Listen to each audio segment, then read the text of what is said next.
Thank you. Good afternoon, ladies and gentlemen, and welcome to Council Chambers on this beautiful Monday, November 24th.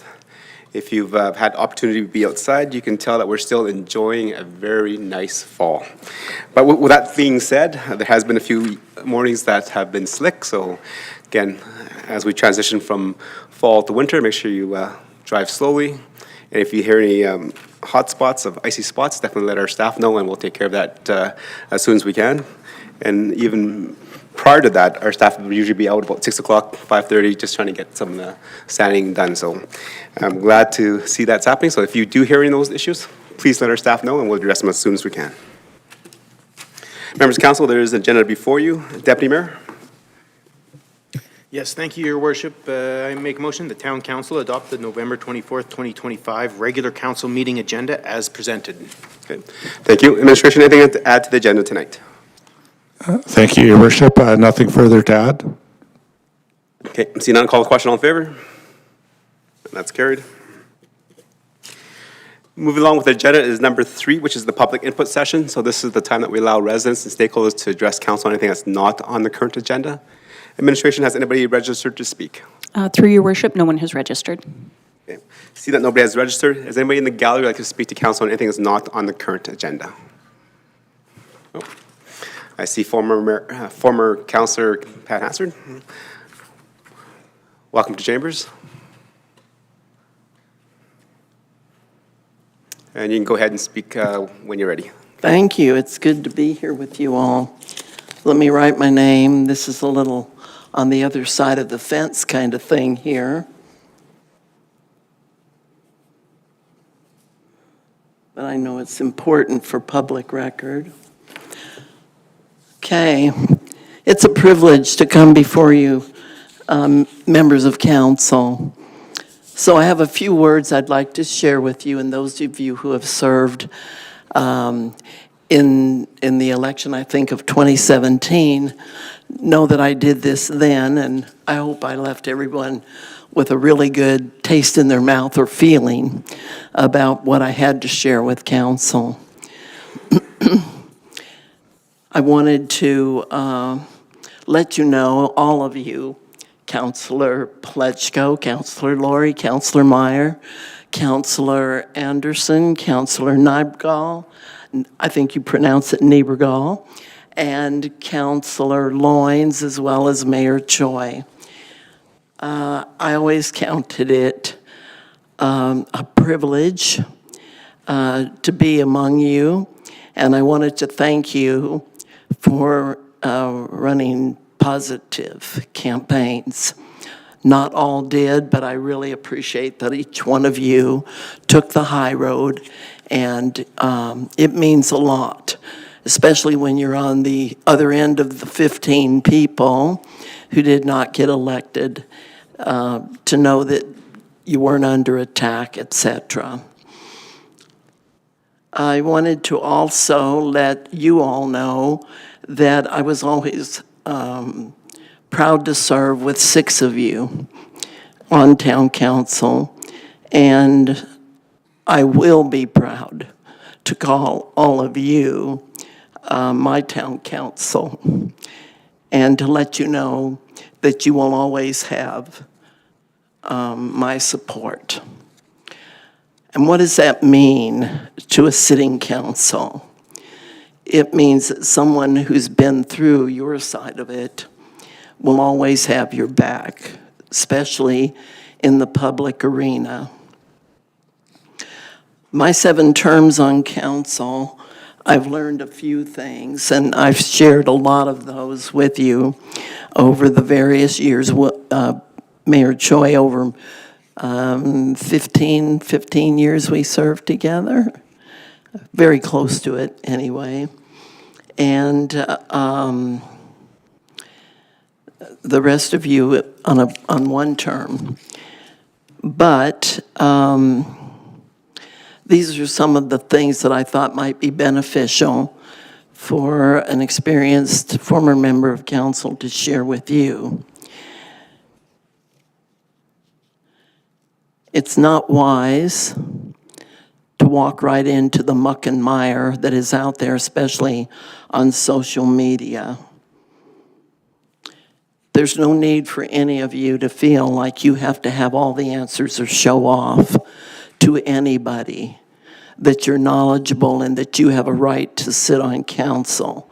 So don't be drawn into that. I'm sure in your onboarding, you have covered some of these things, and in the ongoing year, you will cover other things. But remember that, please. Just because somebody calls you out does not mean that you're required to respond, ever, then, at all. Remember that just because you get invited to the circus, you do not have to show up in your clown suit. And I invite you to use that phrase if you would like to. I know our town manager particularly enjoyed it. He's reminded me of that a number of times. But you don't have to arrive in that clown suit. You can let the conversations happen, and you've got the ability to click off. And if you've posted something that somebody decides to create a troll thread with, remove it. Remove the whole post. Don't let somebody take over your agenda. I really do appreciate that you share the information about what you're involved in. And it means a lot to me as a member of the public. It means a lot to me as a former member of council. You're still doing your job, and you're letting the public know what you're involved in.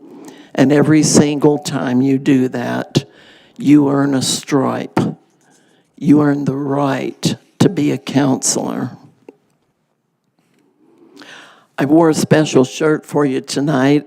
Wasn't sure it was going to fit, but I've lost quite a bit of weight over the last year and a half. And so I did manage to put it on, and I'm going to show it to you. And I'll tell you what it says. Always be yourself, unless you are elected. And then always be elected.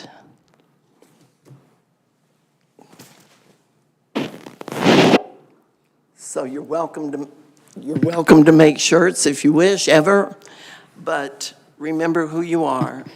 Carry your title proudly and represent. Thank you. Thank you, Pat, for your commentary and your offer of support. Definitely, I have the privilege of working with you for 14 years. I appreciate your guidance and your leadership and your mentorship. And definitely, the town of Stony Plain has gained a whole lot of wisdom and progress in the community because you have been a town councilor for 20 years. So definitely, thank you for your service to our community. And definitely appreciate those words of wisdom, especially the last little bit about what your church says. And that is exactly right. It doesn't matter where we go in our community or elsewhere, we're always elected officials. So we have to hold ourselves in a little bit higher esteem and carry our head a little bit higher. So definitely appreciate you sharing those wisdoms with us. Great. Walk tall, my friends. Thank you very much.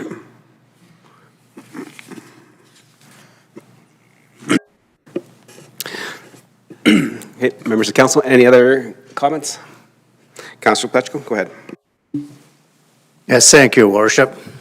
Councillor Hansard, you left way too soon. I think there's a few of us that want to say a little bit to you. So it was truly an honor and a privilege to be able to serve with you. I think back to when you helped guide me to being on council, and the wisdom that you brought to that was something I would not have expected from another councillor, but you were always there for everybody. And the knowledge and wisdom that you brought to this table helped us along the way to develop great things for the community of Stony Plain. You've got a great ear in the community, and going forward, just because you're sitting on the other side of the fence, I think your wisdom and your knowledge that you will have, that you will gather through the community. I know if you want to sit down and have a coffee, I will be there for you. Truly, I've known you for many, many years. It dates back to our kids in school, and we've grown through a long-term relationship that I have come to truly appreciate. So just because you are on the other side of the table today doesn't mean that you're still not part of what we do in this community, and I look forward to seeing you out at as many things as you can get to. So thank you again for all you've done for us on council and all you've done for the community. Thank you. Thank you, Councilor Pletchko. Any other members of council would like to make some comments? Okay. Seeing none, Councilor Anderson. Thank you, Mr. Mayor. Appreciate the opportunity to speak just briefly this evening, and I certainly appreciate the courage and humility of Councillor Hansard for taking time to come and bestow some more wisdom upon us. And I recall back, 4 years, Councillor Hansard would introduce me at various functions to people in the community, and would often start with, well, here's our new councillor, Councillor Anderson. I don't think him and I are always going to agree, but he still seems like a pretty good guy. And, I found a lot of humor in that, but also a lot of wisdom. And something that I've taken away as a piece of mentorship in that at this table, we don't always agree. That was evident in our corporate planning. We had a number of votes that passed by the slimmest of margins in 4-3. And I think that spirit of we may not always agree, but we can still find the good in each other rings true in this council. And certainly something that I picked up from you, Pat, very early on in the last term. Certainly your influence on each of us that had the privilege to serve with you, I believe, continues to be evident. The number of times in this new council term, whether it was myself or one of my colleagues on council, has said, in the words of Councillor Hansard, in the words of Pat Hansard, and we continue to remember the wisdom that you've imparted on us in your years of service, and that continues to influence the work that is happening at the council table. I truly believe that we are better today as a council and as a community because you served and continue to serve the town of Stony Plain. And so from myself as a new councillor last term, certainly a tremendous amount of gratitude, but I also know there's a grateful community behind you. Certainly the dice didn't fall where maybe we hoped they would, but the voice of the community coming out in your support speaks volumes about who you are as an individual, as a community builder, as a leader, and that doesn't change over these next 4 years. I know we'll continue to look to you for that guidance and wisdom. We'll continue to look to you for advice. You're an ear in the community that is a trusted voice. You will always be a friend of council, and you will always be a friend of mine, and I'm grateful for that. So thank you. Thank you, Councilor Anderson. And so, again, as you can hear, Councilor Hansard, you're definitely well loved in our community, and we definitely appreciated the sacrifices you made to serve on town council for the last 20 years. And we'll definitely, as you can see by the projects that we have going on today and that's coming in the next few years, you had a pivotal role in making sure that those projects do happen. So thank you. All right, anybody else in the council chambers like to speak to council on anything that's not on the current agenda? Seeing nobody has stepped up, so we'll move on to number 4 of our agenda, which is presentations and delegations. And today we have one, which is the TransAlta Tri-Leisure Center. Welcome to the chambers again, Mr. Ritchie. And you can start whenever you're ready. Good evening, Your Worship, members of council. Thank you very much for time on your agenda this evening to present what I feel is a very exciting partnership opportunity that would see a major infrastructure item come off of our long-term plan, funded at 50% via grant funding. So through the Municipal Climate Change Action Center, and I know that one was a tough one during budget deliberations, so I made sure I had all of my C's and A's correct. Municipalities are able and eligible to apply for up to $500,000 in funding through each funding cycle. The current funding cycle ends March 31st, 2026, and there is no current indication that that grant will continue in the near future. It may be so down the road, but nothing in writing as it stands right now. The TLC is eligible to apply with the support and under the umbrella of one of the 3 owner municipalities. Back in 2019, we received funding for a lighting retrofit, which was supported by the City of Spruce Grove. And we're pleased to share that Parkland County has confirmed their support and will be the sponsoring municipality for this project application. The TLC's 2 current atmospheric boilers are oversized boilers that are currently identified for replacement within the next 3 to 4 years. Over the past few years, we have begun having more issues with them and have invested funds in maintaining the boilers as well as addressing issues with backdrafting. Back in 2019, when the lighting retrofit project was approved, those were identified as potential projects from an energy savings perspective at that point in time. But although, unfortunately, we had several other projects on the go, and so we set that one aside for future. Based on a recently completed target energy assessment, a conversion to partially condensing boilers would significantly reduce energy consumption and greenhouse gas emissions and would address the safety concerns and reduce the additional spending being put towards the current boilers. If approved, the project would take place in August when we're closed for the air handling replacement in the pool area. Project that we're recommending, it's approximately $500,000. And TLC administration is recommending that the TLC restricted reserve be utilized to cover our 50% of the project, which would reduce the financial impacts of the owner municipalities in the future. TLC Board of Directors has approved the use of these funds for the project, and we are now requesting from each of the municipalities their approval for the use of these funds as required in the Memorandum of Agreement. So just some points on why proceed. The reduction of energy consumption currently in the report that we have is estimated to be between $25,000 and $50,000 a year. We would be reducing greenhouse gas emissions by approximately 277 CO2 per year. Reduce future financial impact on the owner municipalities of approximately $500,000 to $700,000, for which we may not receive grant approvals for at that point in time. Maximizing use of grant revenue that may no longer be available in the future, and to maximize use of our planned downtime in 2026 and to avoid additional disruptions in future years. Next steps would be to confirm from the municipal councils their approval of utilization of our restricted reserves of $250,000, Parkland County to sign the funding agreement, and then project completion in 2026. And with that, I'd be happy to answer any questions council may have. Okay. Thank you for the presentation. Definitely very informative and seeing how we can maximize the downtime when the TLC is closed later on next year. Members of council, any questions for clarity and understanding? Councilor Anderson, go ahead.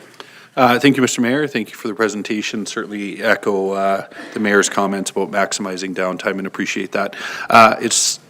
As I read, the one side talks about can access, and just for clarity, this is application-based. This isn't confirmed, a confirmed grant at this point.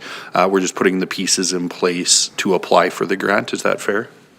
Your Worship, through you to Councillor Anderson and the rest of the council, good news, we actually have been approved pending final funding confirmation and signing of the agreement. And so we did reach out to them, made the application based on funding being secured, and they, in 2 days, turned around the grant and said, yeah, you're approved. So, well, and that's fantastic. So my second question about contingencies is irrelevant, how we would fund that moving forward if the grant isn't received. So certainly great news, and unless, in the words of friend of council Hansard, my colleagues on council convinced me otherwise. I'm excited to see this come up and move forward this evening. Okay, thank you. Any more questions for clear understanding? Councillor Niebro, go ahead. Thank you, Your Worship. So just in hearing that we're bumping this up 3 to 4 years, I'm just wondering if you can maybe give me some background information, if this is common amongst others, but just in terms of what are you typically saving? Is there a list of projects in the reserves? Is something being bumped to allow this to come earlier? Okay, go ahead. Your worship, through you to Councillor Niebergall and the rest of council. TLC doesn't plan for reserves. We don't have them on purpose. It comes from projects that may come in under budget throughout the years. When we've got a surplus in our operating budget at the end of the year, there's a formula that is used to split those into different reserves. So we don't plan to use those reserves. They're there for these types of opportunities, or rainy day funds, so to speak. And so we're making use of this. So we're not coming to council in the future to ask for these funds, or in 2026, because we already have our 2026 budget presented and in place, pending approval. And so we're trying to maximize, using these reserves that happen to be there, making use of a grant that is timely, and moving forward and taking this off the list for future approval. Thank you. Any more questions? Deputy Mayor? Yes, thank you. Thank you, Your Worship. Just for curiosity, just to understand it correctly, we're replacing the boilers with a new kind of boiler. I'm just curious the reliability of the new boiler, and I assume you've looked into that, and maybe if you could just speak to that. Your worship, through you to Councillor Meyer and the rest of council, yes, these are coming recommended from our engineering consultants. It's an partially evaporative condenser, and so it's a much more high efficiency condenser. Smaller unit, takes up less footprint, requires less ongoing maintenance, is what we've been informed. And so we will be going out through RFP process in the new year, though, for a supplier, and there may be other recommendations at that time, but based on the work that's been done through the engineers and through the assessment that was done on energy conservation, then these are the boilers that are being recommended for this type of facility. Yeah, and I assume a similar lifespan as their old ones? Your worship, through you to Councillor Meyer and the rest of council, I would hope so. Again, it's high efficiency, sometimes come with a bit shorter, but I don't see any reason why they wouldn't last at least 20 years or more. Okay, thank you, Deputy Mayor. Any other questions for clear understanding? Okay. My question is, can you currently tell me how much is in that reserve right now? Your worship, through to yourself and the rest of council, approximately $580,000. Okay. And how's that reserve built up? Your worship, through you to yourself and the rest of council, it's built up over projects in the past that have come in under budget, and or in a year where we've got an operating surplus. The MOA specifies a percentage split between our operating reserve and this capital reserve. Okay, thank you. And then in your presentation, you highlighted that there'll be probably a savings between $25,000 to $50,000 a year after this is complete. So what is the board's conversation about what to do with the savings? Is it going back to replace the restricted reserve, or is it going to reduce the municipal ask from the three partners? Your worship, through yourself and the rest of council, we would hope that we would see a reduction in operating budget, but as time goes on and as costs escalate, we're hoping that at least there's an area of savings there. Future budgets would be built on whatever the additional costs would be at that time in the operating perspective.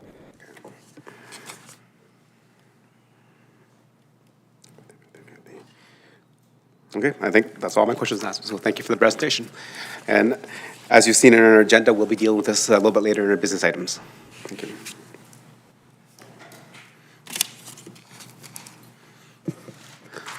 Right.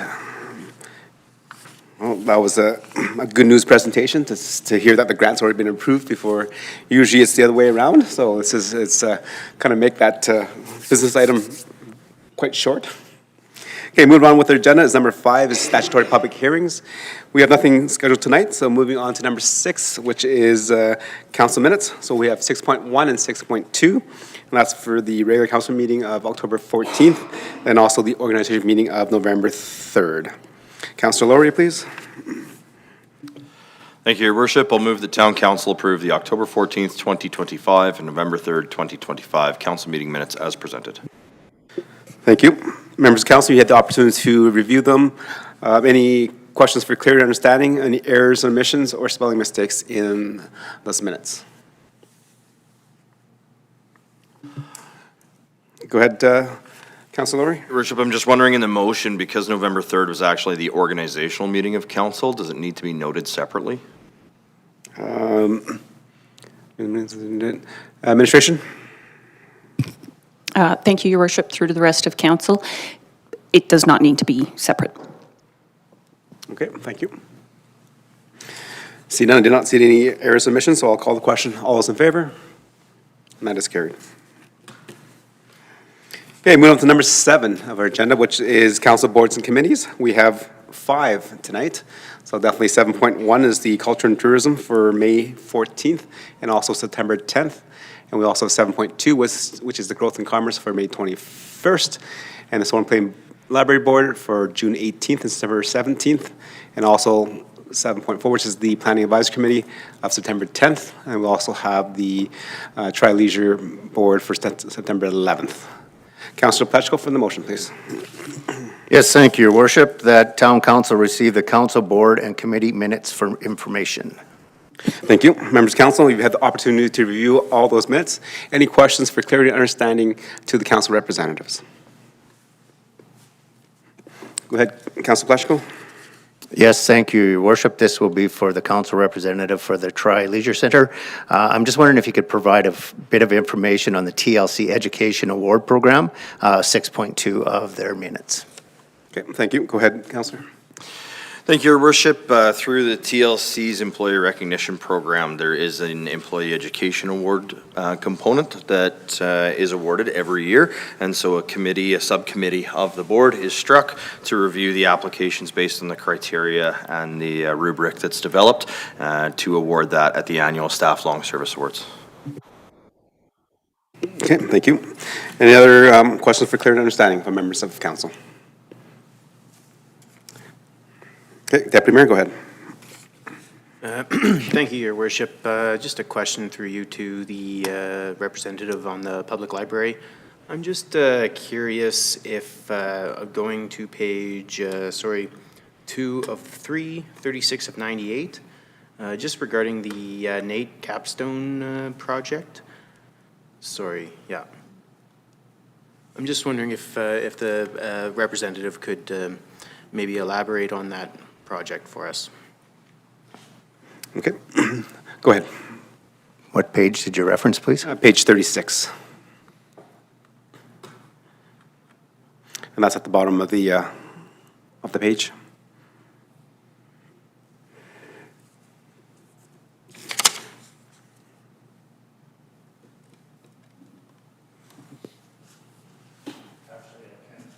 Actually, I'm not able to speak to that at this time, but I can get the information. I was not at that meeting when they discussed that meeting. And I'm happy to send it to you in an email. Okay, thank you. Thank you. Appreciate that, Councilor Pletchko. Okay. Any more questions for clarity and understanding? Okay. Seeing none, I have a couple. And just on page 27 of our agenda package, just trying to get some clarity and understanding here. I notice we have 2 minutes from the Cultural Roundtable, Culture and Tourism Roundtable. I see the first set of minutes for May 14th. I believe the chair was there and the vice chair was there. However, when the minutes were signed off, the meeting on September 12th was signed off by the acting chair. So I'm just curious about that, and that might tie into my other question as well, if the member representative can just take that down, is on the next set of minutes for September 10th. There is a vice chair. There's also an acting chair because the chair was not there. Is it normal for the library, the Culture and Tourism Roundtable to appoint an acting chair instead of having the vice chair chair the meeting? Looking at the other minutes that we do have, is usually when the chair is not there, the vice chair takes that role. And then I looked at the minutes are signed off by the vice chair, but the vice chair didn't chaired the meeting. So this just providing a little bit of confusion for me here. Thank you, Your Worship, for the question. I will take that back to the CTR meeting, and I will get an answer for you and follow up by email. Okay, thank you. Your Worship, if I may. Yes. Committee minutes are signed similar to how council meeting minutes are signed, and they're signed by the person who is chairing the meeting when the minutes were approved, not necessarily who was present at the meeting. Okay. Okay, then thank you for that. I will look for the next meeting minutes for November 12th, because if the vice chair signed it, then I'm guessing the vice chair chaired the November 12th meeting. But then that goes back to my question of what happened to the acting chair, because we have an acting chair for this one. So I'm a little bit confused on all the terms here, because that's the reason why we have the chair and the vice chair. So if you can provide some input on the acting chair. I will follow up. I was not at the September 10th meeting, but I will find out what happened there. Yes. Okay, thank you.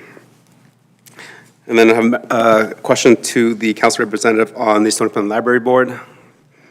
This will start on page 38.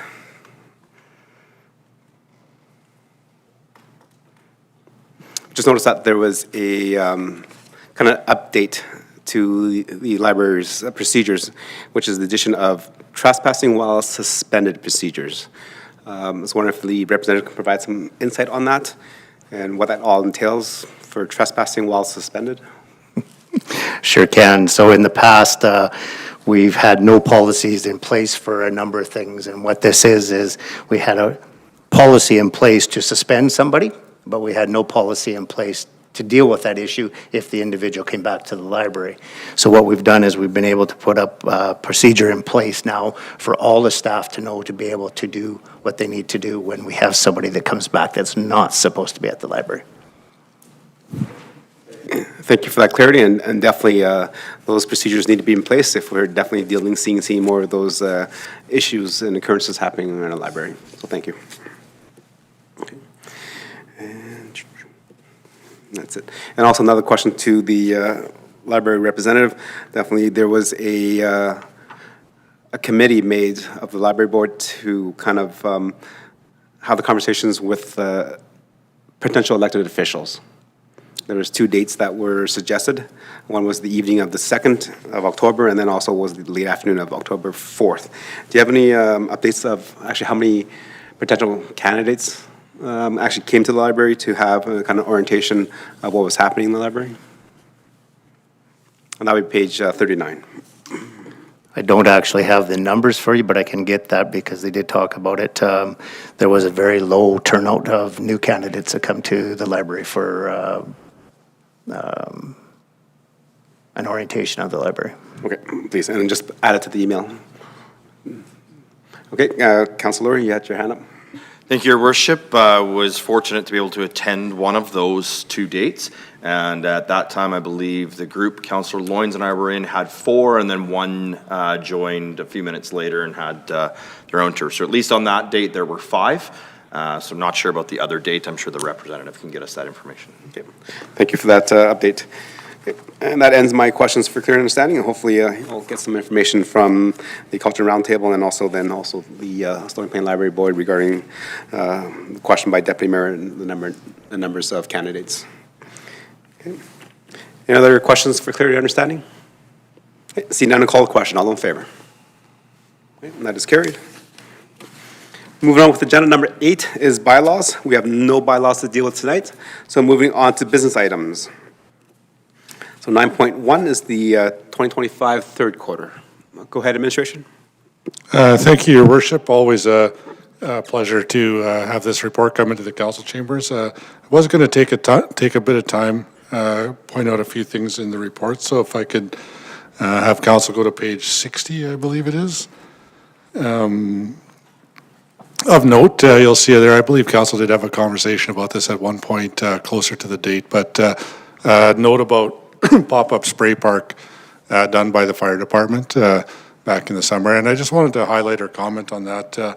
Often, Your Worship, speaking with the staff and the teams over the years, there are moments in time and things that we do that certainly create memories within the community, and I would expect any of the, I'm guessing I wasn't there myself, but, the younger people that were there, it's a pretty cool thing, be running through some sprinklers from a big fancy fire truck. That's something that'll stick in their memories, I'm sure, for quite some time, and just commend the staff on that one.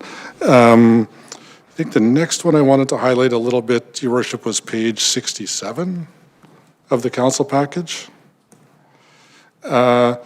I know this page is in there, is in this report every time. I know from time to time council will ask questions or the public will ask questions, but a piece of information on here that I think is just good to point out, just the listing of the different grants that have been applied for or received and so on and so forth. And as council is aware, each one of those will be a little bit different. Some are application-based, as Councillor Anderson was inquiring about. Some are legislative-based, so to speak, or through government legislation are provided to the town in this instance. And I just think it's a good spot for some quick hit information on the grants that are available and that are received by the town.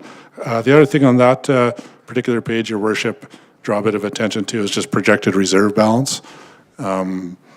As council is well aware, an important part of any municipal government's financial wherewithal is part of the reserve balances, and you'll see that contained on that page.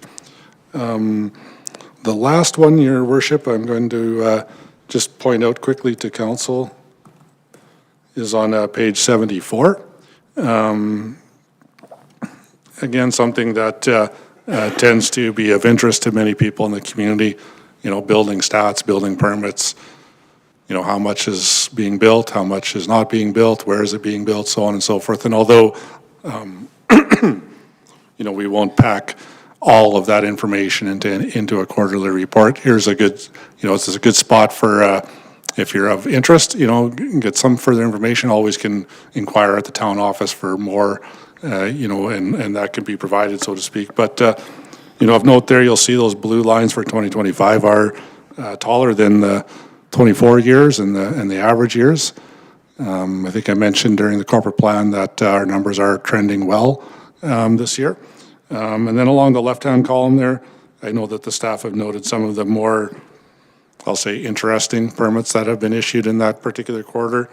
And Your Worship, the rest of council there, you'll see permits going through for the privately funded pickleball facility out there in the North Industrial Park.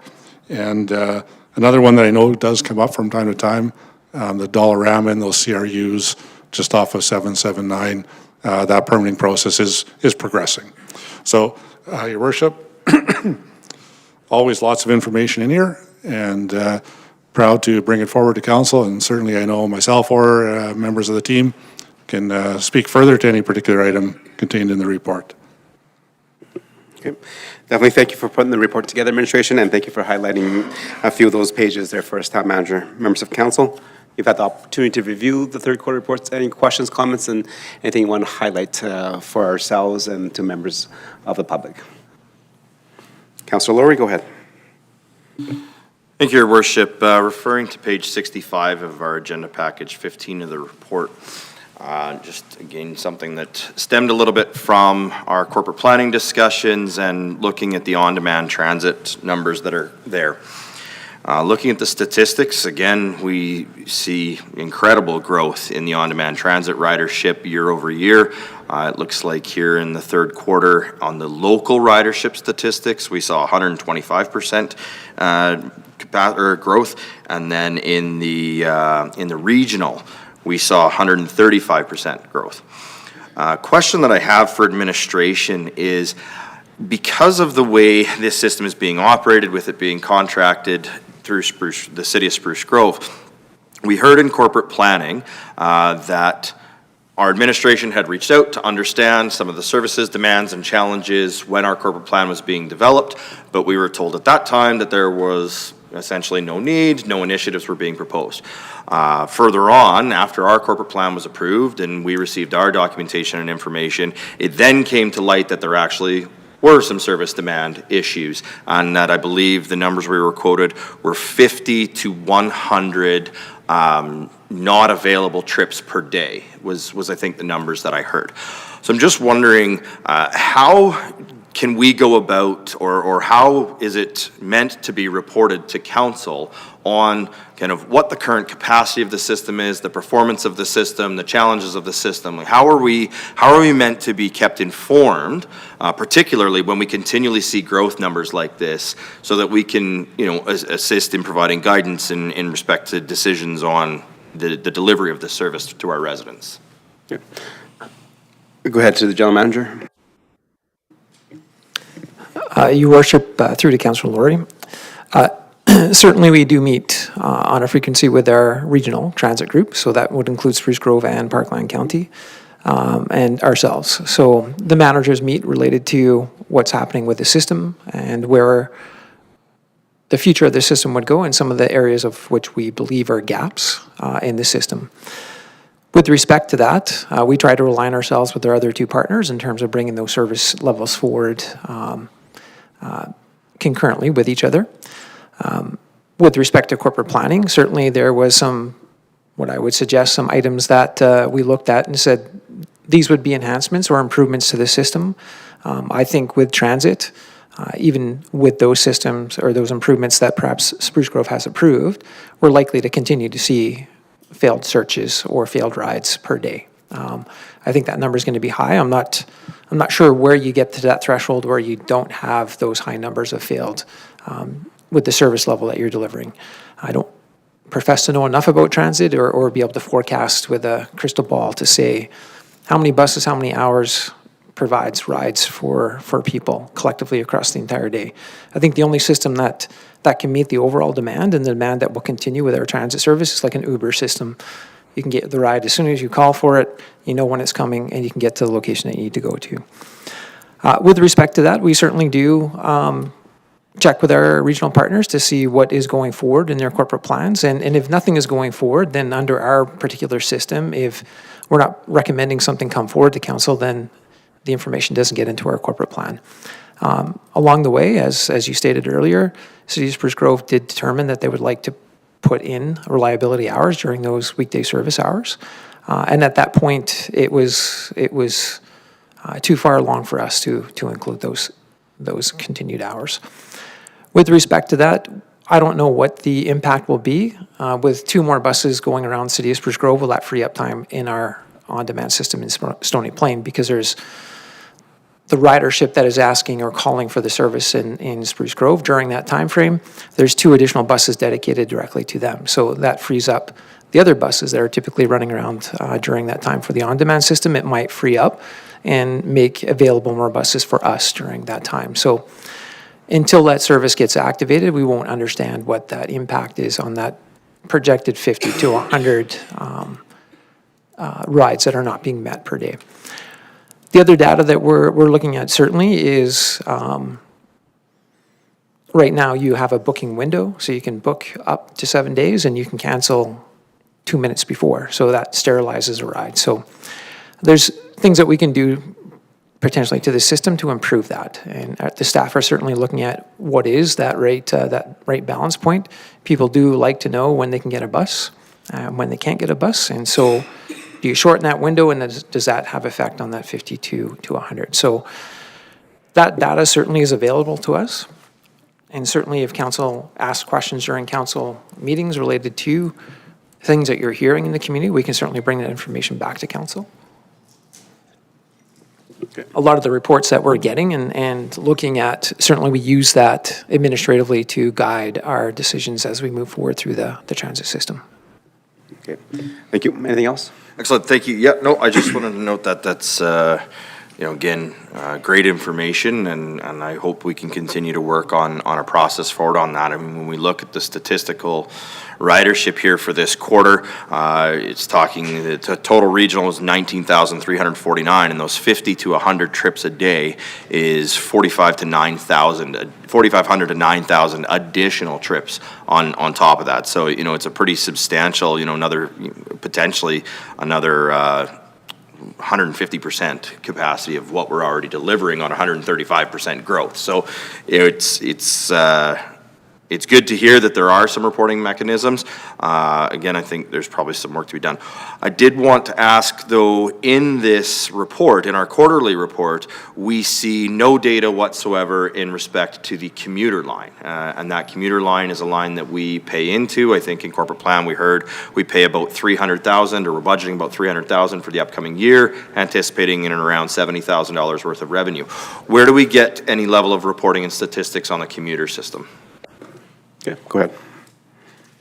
Your worship, through the Councillor Laurie, we can just certainly add that at Q4. Excellent, thank you. Thank you. Right, actually, I'm just going to tag on to the questioning there. Definitely, there's always a conversation in terms of transit. What is the proper transit model? Is it transit on demand, or is it a fixed system? And definitely just what I just heard from the general manager saying that we've have some issues in terms of booking. Because I think it was mentioned that corporate plan, there's between 50 to 100 non-bookable times if somebody tries to get in there. I just heard that an individual can book a ride, on-demand ride, 7 days in advance, but they can cancel it up to the minute of pickup. So definitely that's a service level decrease, and that makes no sense to me. So when an individual does that, are they charged the full fare, or do they just not charge the fare because they didn't actually have a ride, but our bus went there already? Your worship, through to yourself and the rest of the council, I'd have to get that information to understand if there is a time frame or an hourly frame in terms of they would be charged the full fare. So I can certainly look into that. The other thing I'll add to that is the data set, certainly the unique rider. We're able to see that unique rider 57 is canceled, booked 52 rides and canceled 52 rides. So there's an ability for us to have some conversation and educate at that point too. Thank you. Councillor, you have your hand up? Go ahead. Your worship, thank you. Just to add to that, our current booking system does not have fare integration.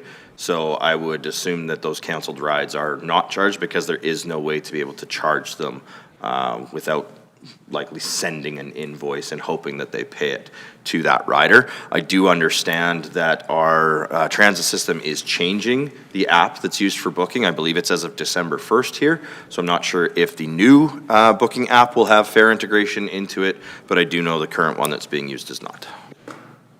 Okay, thank you. Any more questions for clear and understanding from the Q3 report? Councillor Lawrence, go ahead. Thank you, Your Worship. Going to page 66 in our package, and I'm looking at the golf course, and it talks about the membership in leagues and how everything was really positive and strong feedback and wanting to continue to grow. My question through you to administration is the golf course currently looking at expanding the men's and women's leagues, seeing as that they were at capacity this year? Okay, go ahead, administration.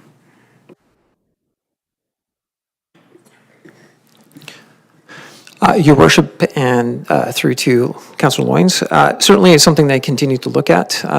The balance point with the golf course is when you bring that many members in, it closes your golf course down. So there's a balance point between how many green fee payers who are paying and how many people that have prepaid would you like on the golf course. Definitely with the men's night, right now currently it's capped at so many. They book a tee time at 4 o'clock, between 4 and 5, so it still leaves the golf course open before and after. If they were to maximize the total number of golfers, which would be 144, they would shut the entire golf course down and it'd be shotgun starts, which is similar to when you do the Mayor's Golf Tournament, which basically closes the golf course for about 5 hours. So that would mean the shotgun start would have to start in time for all of those golfers to finish their round within 4.5 to 5 hours. So we'd have to close the golf course, roughly speaking, for rounds in order for people to get their round finished by 2 o'clock in the afternoon. Okay, thank you. Anything else? I appreciate the answer. Just because it did say they expanded to 80 players to accommodate additional participants, that's where I was going with that, so thank you. Okay, thank you. Councillor Anderson? Thank you, Mr. Mayor. Actually, I have three questions this evening. We'll starting with the first one, page 67. This is an overview of projected reserve balances and our debt limit projected out to December 31st, 2025. There were a couple of numbers that just didn't quite connect for me with our presentation around corporate planning last week. And a quick look back and forth between the two does show a number of variances. An example being we're seeing in our Q3 report, reserve balance in capital equipment and replacement, for example, at 5.1 million. But that same reserve last week we heard was closer to 5.7, and there's a number of variances in that half to $750,000 mark. And so through you, Mr. Mayor, to administration, just looking for some clarity on the numbers. As far as I can tell on both reports, we're projecting out to the end of 2025, being only 1 week removed. Would have expected to see a little bit of a closer, if not the same, balance on a number of those items. Okay, go ahead, administration. Thank you, through your worship, to Councillor Anderson and all of council. I'd have to take that back to reconcile those two and all the details that are behind those. Perfect. I appreciate that. Stabilization contingency, similar there, going down on the same page 67 into our debt limits, both projected out. There's some variances as well. And so we'll look forward to an update from administration. Thank you for that. Do have a couple more, if I may, Mr. Mayor. These ones are exciting to see, and just looking for some updates. The first being page 73. Super excited to hear with our renewed focus on engaging youth in the community, to hear a little bit more about the Stony Plain Youth Leadership Team outlined here. I know the Youth Center had sort of an internal one. My understanding was this branched out a little bit more into community, and I think we see that outlined in the details here.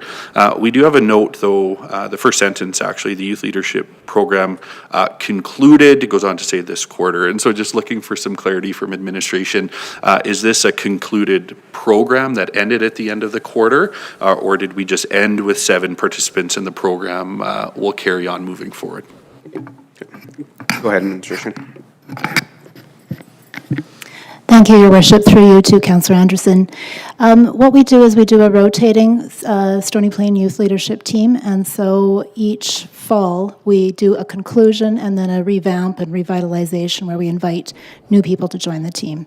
It just helps with part of team development, youth having the opportunity to take leadership roles throughout the course of the year and plan activities together. So a little bit of cohesion is better. However, having said that, I know the youth team is very focused on inviting youth to join if they're new to the community or they just hear about it. So there's a soft start and a soft end date, but we like to be able to reflect that this group of youth worked on these types of projects and gained this type of work experience. Okay, thank you. That's great to hear. Yeah, I really appreciate that. Thank you. I do have a follow-up. Actually, a couple of follow-ups, if I could. First, the recruitment year over year, I think, is fantastic. Maybe just some quick comments through you, Mr. Mayor, on the ages of the youth leadership team, how the individual youth are recruited, and how do we ensure representation of various ages, schools, community groups, and so on, as a part of that youth leadership team. Okay, go ahead. Thank you, Your Worship. Through you to Councillor Anderson and all of council. So historically, we have focused on the youth who were coming into the youth centre and accessing programs and services. And so that would be the group that has concluded this year. The youth engagement strategy that was presented earlier in 2025 to council outlined a number of initiatives that would meet youth in different places and locations in the community. And so that is part of the strategy going forward. We are also making use of the Community and Social Development Roundtable in order to provide additional connection points to places in the community that youth might gather and that might be able to connect to us in the programming.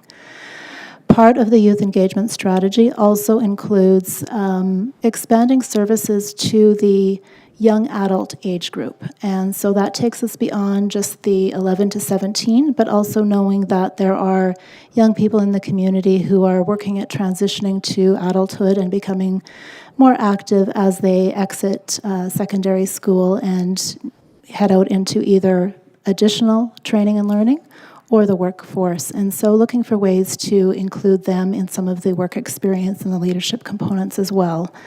And so, Your Worship, I would flag for you that some of the changes that you'll see happening in the youth engagement portfolio are still to be fully outlined and determined as we move forward into 2026.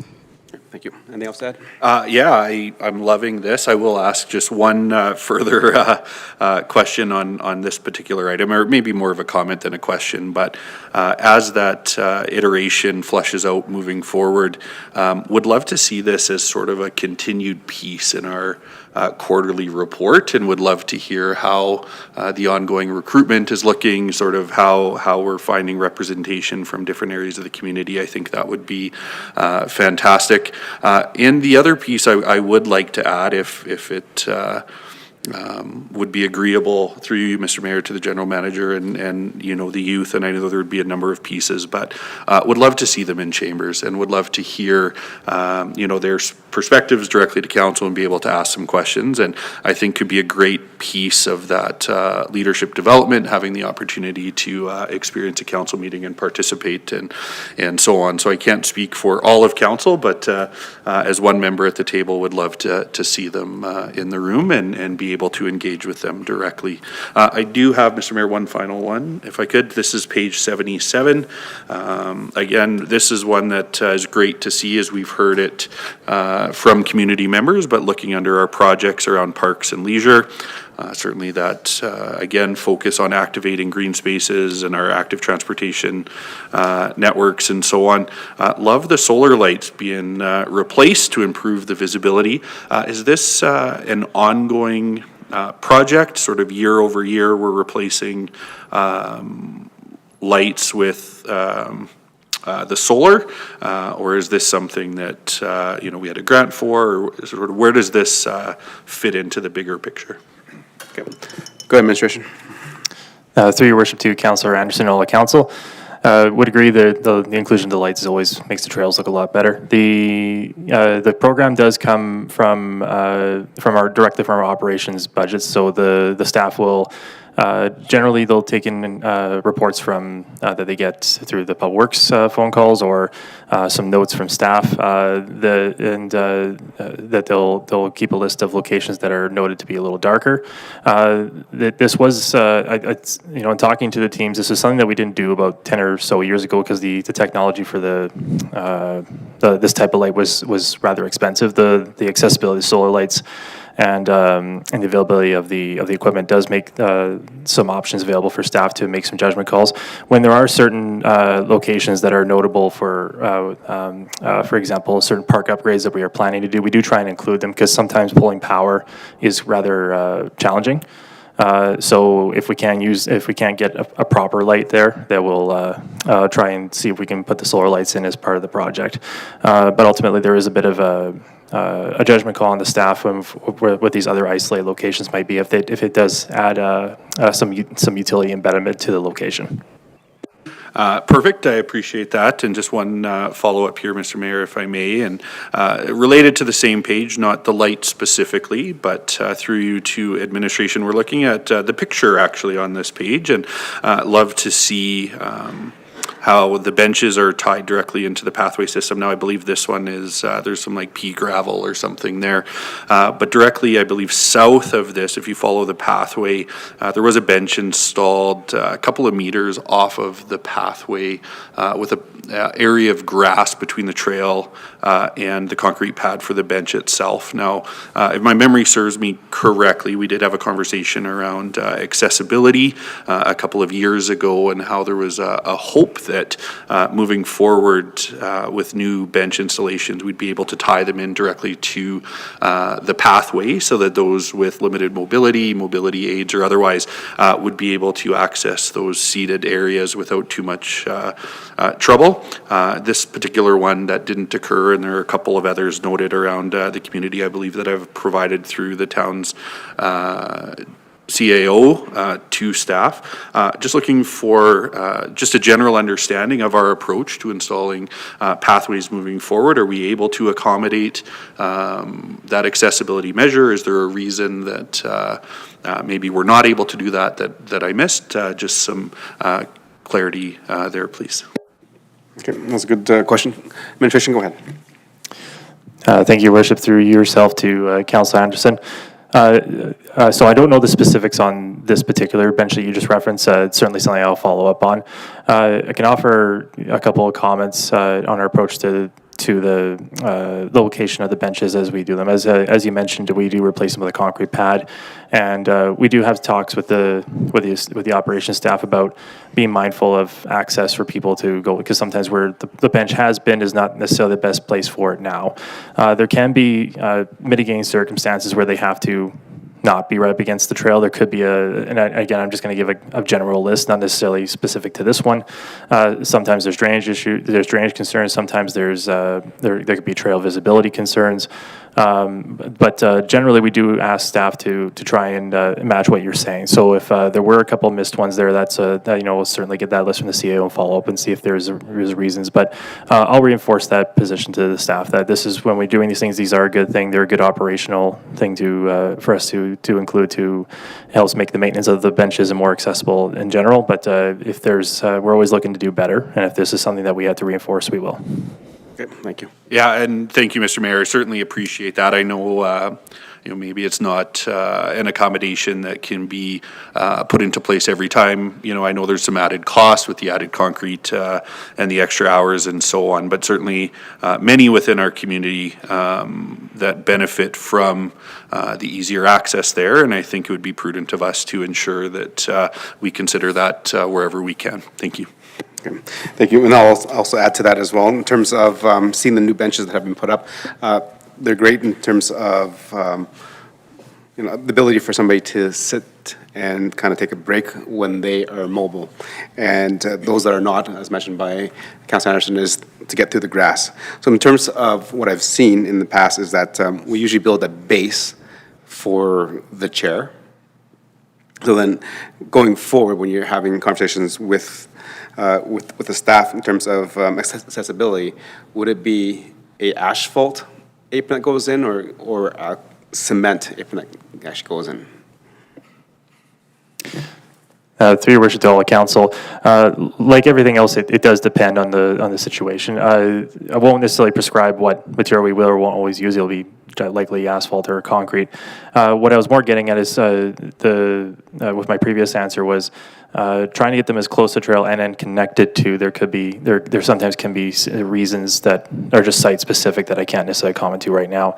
But if there's a connection needed, sometimes we can go as simple as like you said, concrete or asphalt. There could be there's types of gravel, as noted in this picture, that we can also utilize that would allow that access. It really is site specific and circumstantial depending on what we're looking at. We do try and maintain hard surface access to these pads as much as possible and as close to the trail as we can. So those are just some general considerations, but there's always there's always an opportunity for a site specific condition that we have to manage as well. Thank you. Any more questions for clarity and understanding? We're going to, you have something to add on to the previous one? Okay. Councilor Plechko, and then I'll go to the Deputy Mayor. Yeah, thank you. Let's go back to page 66, membership and leagues. The one thing that I was a bit disappointed in that we've seen in the past quite often was the junior program. I'm wondering if you could speak to that and what's happening with it at the golf course. Go ahead, Administration. Your Worship, through to Councillor Plechko, certainly the junior program is capped at a number, and we actually have a long wait list.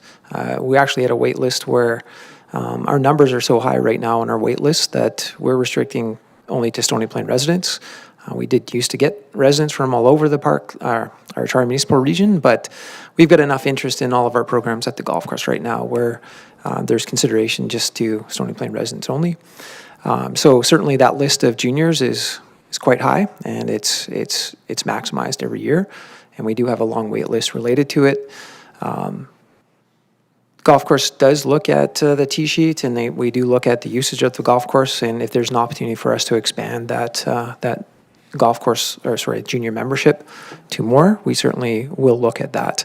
But definitely, when you look at the overall revenue projections for the golf course, that's when they factor in the memberships and the capacity of the memberships for each of the categories that we have at the golf course. Okay. Anything else? No, thank you. Deputy Mayor? Yes, thank you, Your Worship.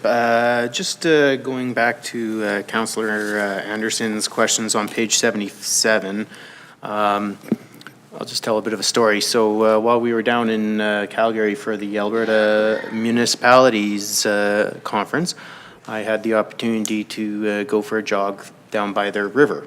And they have a number of blue safety call boxes, and actually, I assume that it's a similar type of program to our solar lights, although our solar lights don't have call boxes attached. I'm curious if administration has ever considered the safety call boxes when installing our solar safety lights? Or I guess they're just solar lights, they're not safety lights. So that would just be my first question. Okay, administration, in terms of, I guess we have Corey updates from our service provider. Is there any need or desire that we may call that we need some of these safety boxes now? Your Worship, through the Deputy Mayor, definitely I did notice the same on my walks while I was down in Calgary in terms of the blue light and the call box. Certainly, I don't know at this time in our community if it's something that would be required. They definitely do have a large amount of their population that are out and about when there's not a lot of people around, generally speaking. So I think those boxes are there to ensure that those people can get help when needed, when there's not a lot of activity happening in specific areas. Certainly, if the RCMP or our CPOs were noticing that there is a location that in the evening hours was a bit more populated or a bit more used and required that call box, we would certainly investigate and look into what that was. I don't think it would work on solar. I think we'd have to have a power and actually a data line or a communication line to somewhere, because if you push the button, someone has to pick it up and provide that direct response back to that location. So it would be a bit more than just a solar operation for sure. Okay, thank you for that question. I just have two other ones. Just switching gears and going to page 54, I believe it is. I'm just wondering if administration, I'm looking at the e-newsletter analytics. So I notice the rate of e-newsletters opened has dropped just about in half on most of those measurements. I'm just curious if admin could maybe speak about some insights there on that one. Go ahead. Thanks, Your Worship. Through to Councillor Meyer and all of Council. So we have been utilizing a new service provider for our website and some of our communication tools over the last year, and we have noticed some adjustments in and some trending downward in our the uptake on our e-newsletter. So we are tracking that for accuracy purposes, and still acknowledging that we're above industry standards in terms of open rates and access. So we're still feeling confident in the tools that we've been using, but it's something that we are monitoring with our new service providers and some of the content that we're creating as well too. So I'll just leave it at that at this point in time, but it's definitely something that we're keeping an eye on as we go forward with our communication tools. Okay, Deputy Mayor. And just along the same lines, just looking down on the commentary under the economic development microsite. So as you noted, it was migrated. I'm just curious by the comment, there was no paid advertising during Q3. Therefore, the website traffic reflects entirely organic visits. That's wonderful. Website traffic still, despite no advertising, or no paid advertising, increased by 12.5% compared to Q3 2024. So I'm just curious, obviously with no advertising and still seeing organic growth, I'm just curious if we're able to, and this might be the same answer you just kind of gave, if we're able to assess whether we're getting good value from this advertising. Go ahead, administration. Thank you, Councillor Meyer, through your worship to Councillor Meyer and all of council. So yes, this is something that we're monitoring as well too. Now, that's not to say that we aren't doing other engagement activities directly with folks that are our target audience and some of our other direct communication tools to stakeholders and to folks in the development community. So those activities, of course, do generate traffic to our website as well. Those are not paid advertisements, but certainly, we're seeing some interesting results because of that. So this pause in some of our paid advertising has given us a bit of a benchmark as well, so that we can continue to monitor further marketing efforts as we go forward. So it is something that we've noted, and we're just kind of keeping track of that as we look into our marketing plans as we go forward in the future as well too. Thank you. All right, any more questions for clear and understanding from members of council? Okay, see none, good questions, and thank you, administration, for providing those little updates and kind of commentary to answer some of council's question. I just wanted to kind of pass along some congratulations when we had the first day of school, actually the first 2 days of school. Our fire services, the CPOs and stuff were out there, and a lot of residents reached out and said that was actually very, very good because it's very visible. As we go throughout the summer, we kind of forget what days are and just have them visibly there with the lights, and sometimes their reflective jackets and stuff allow people to think, oh, it is school. So they actually slowed down, and the parents did appreciate that, and some of the drivers said we appreciate it too because they had forgotten that there was school that was starting. So definitely thank you. I have a question in terms of going out. I think it says this will be, put onto our social media feeds and disseminated out. But just through this last few months, through the municipal election, many residents are still having issues because they don't have access to internet, they don't have the email, they don't have that. But we do have our monthly mailings of utility bills. Is it possible to, make a half pager that goes out once every couple of months about some of these highlighted areas, especially the things that were highlighted by the town manager in terms of grants that we received or developments, just things that people that do not have that digital access actually has a paper copy. Thank you, Worship. At this point in time, we haven't planned for specifically to do, any sort of direct insert into the utility newsletters, the utility billing to enhance the communication for the quarterly reports and things like that. But it's certainly something we can take under advisement and look and see, what the options are for that going forward. But it's not something we have specifically planned at this point in time. Okay, thank you. See no more hands up.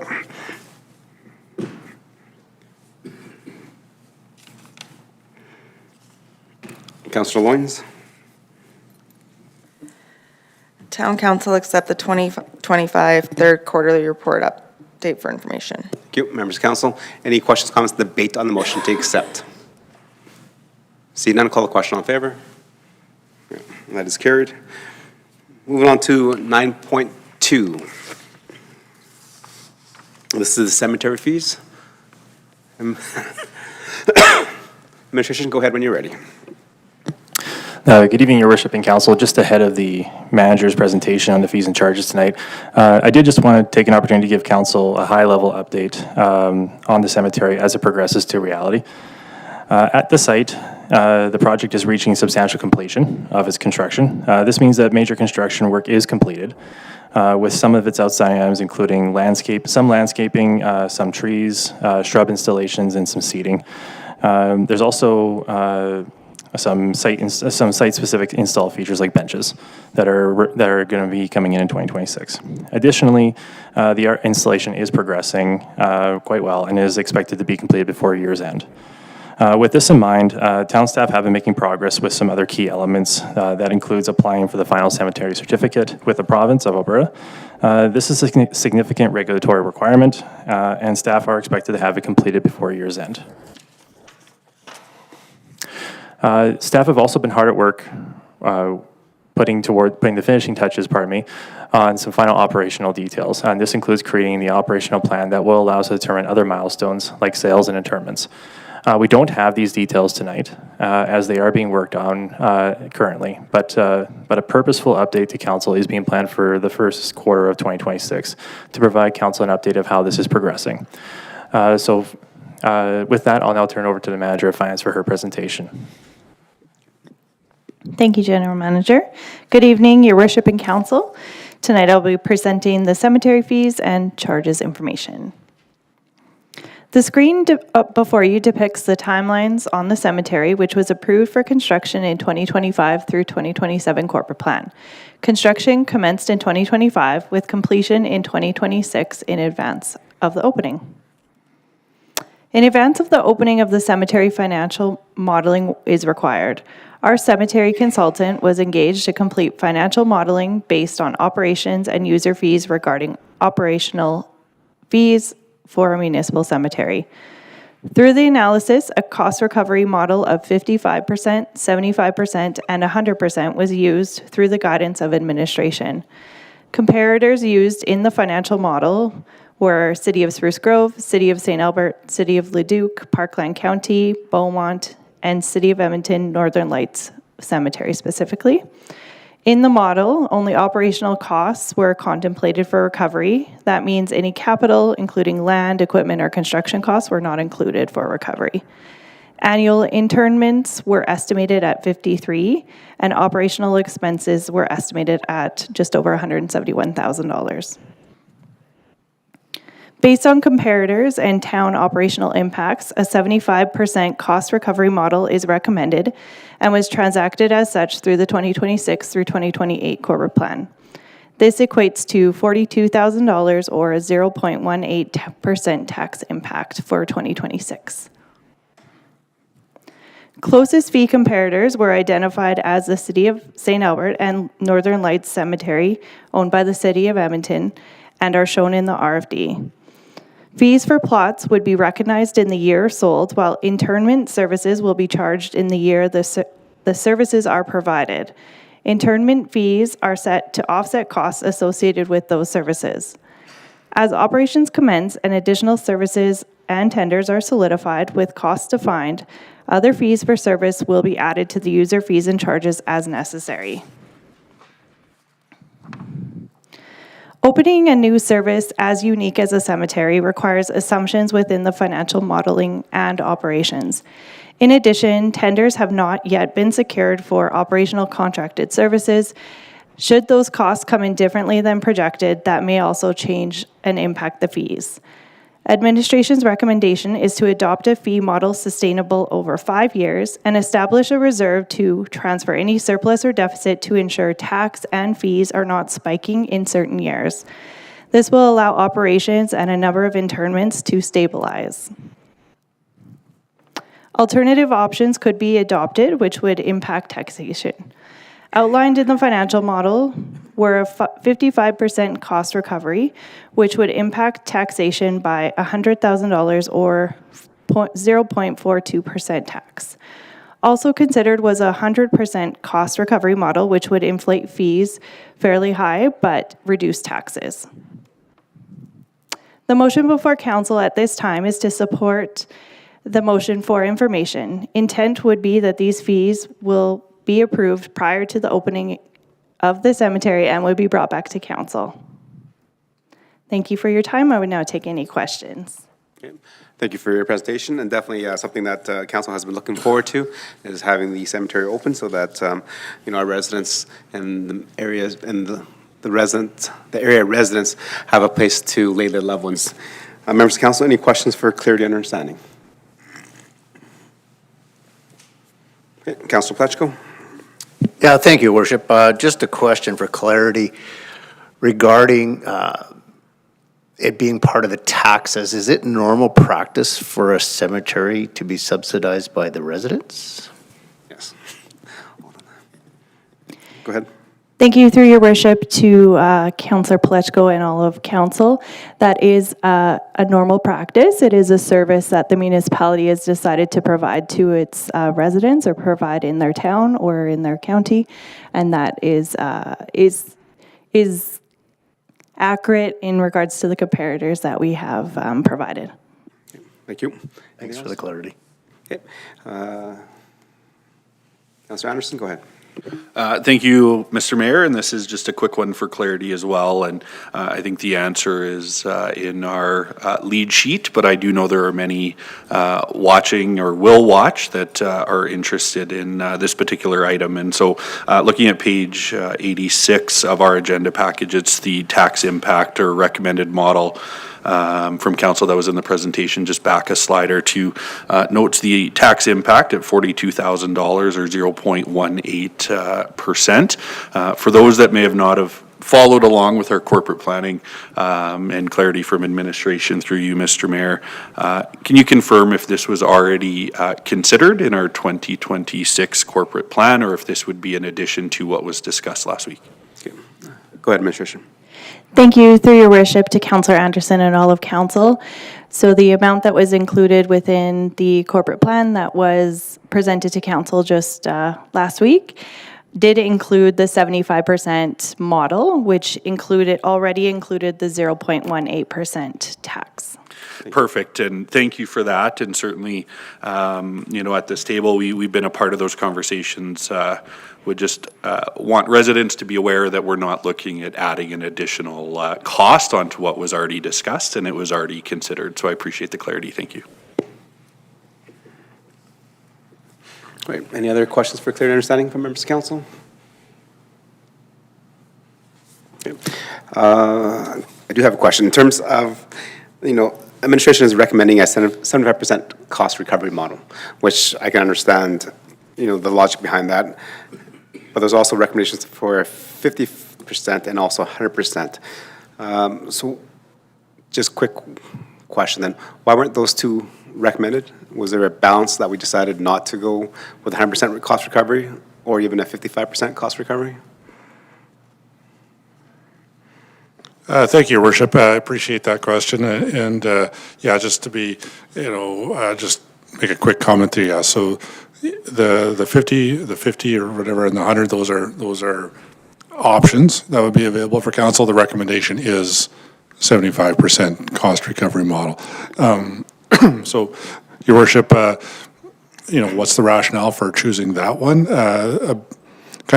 I would say two reasons. First of all, though, and I think as the manager indicated, and as council is well aware, this is a first in service level for the town of Stony Plain. So I think it's fair to say that, this corporation, organization, council, we will all likely learn more about providing that service specifically here in town of Stony Plain over the course of the next few years. Hence the notion of really trying to frame this as a 5-year time frame, 5-year business model, if you want to call it that. So with that in mind, it's a bit of, would we recommend the full cost, 100% cost recovery? In this instance, the answer is no. Why is that? You can make the case that our golf course is asked to operate at a full 100 or frankly more than 100%. Difference, I would say, or my perspective going to a cemetery is, different community benefits and community impacts in a different way for a cemetery. Why would we not recommend the 50%? On the other side of that, specific numbers, that would increase the tax increase or the tax impact. And Your Worship, at risk of saying we kind of, not almost say split the middle, but just felt that seemed like a reasonable approach for what I would believe to be at least the initial few years to understand what those numbers look like. The other important part of the model or important part of the story around the finance side of it is that we will see how those numbers are coming in. Going into the future, we would stick towards that 75% if that's what council was to see fit. And we would adjust the cost or the revenues in and around there over the course of the next 5 years.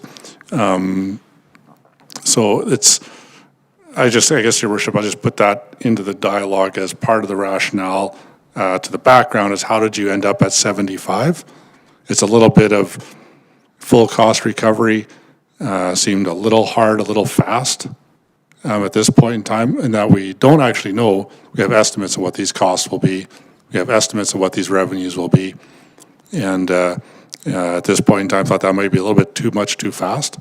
And again, going back the other way, 50% the cost, just felt that that would be, not enough, too little. I think there's a balance between what the individual should be paying for this service. And I guess the final recommendation comes forward noting that there is a piece of a common good that's received by a municipally owned cemetery, and common good translates to, general tax impact. I'll stop there, Your Worship. Okay, thank you. Any more questions? Go ahead, Councillor Loynes. Thank you, Your Worship. Looking at page 81, we have the nice little fee schedule. Typically, when we compare ourselves to different municipalities, we normally see the comparison as to where we fit in line with everybody else. But I'm only seeing 2 out of the 6 that we compared ourselves to. And even looking at the 75% cost recovery, again, it puts us at a higher number than even Edmonton, St. Albert, which typically is more expensive than us for everything. I'm just kind of curious, where did we fall in line then with the other 4 when we were looking at costs? Go ahead, Administration.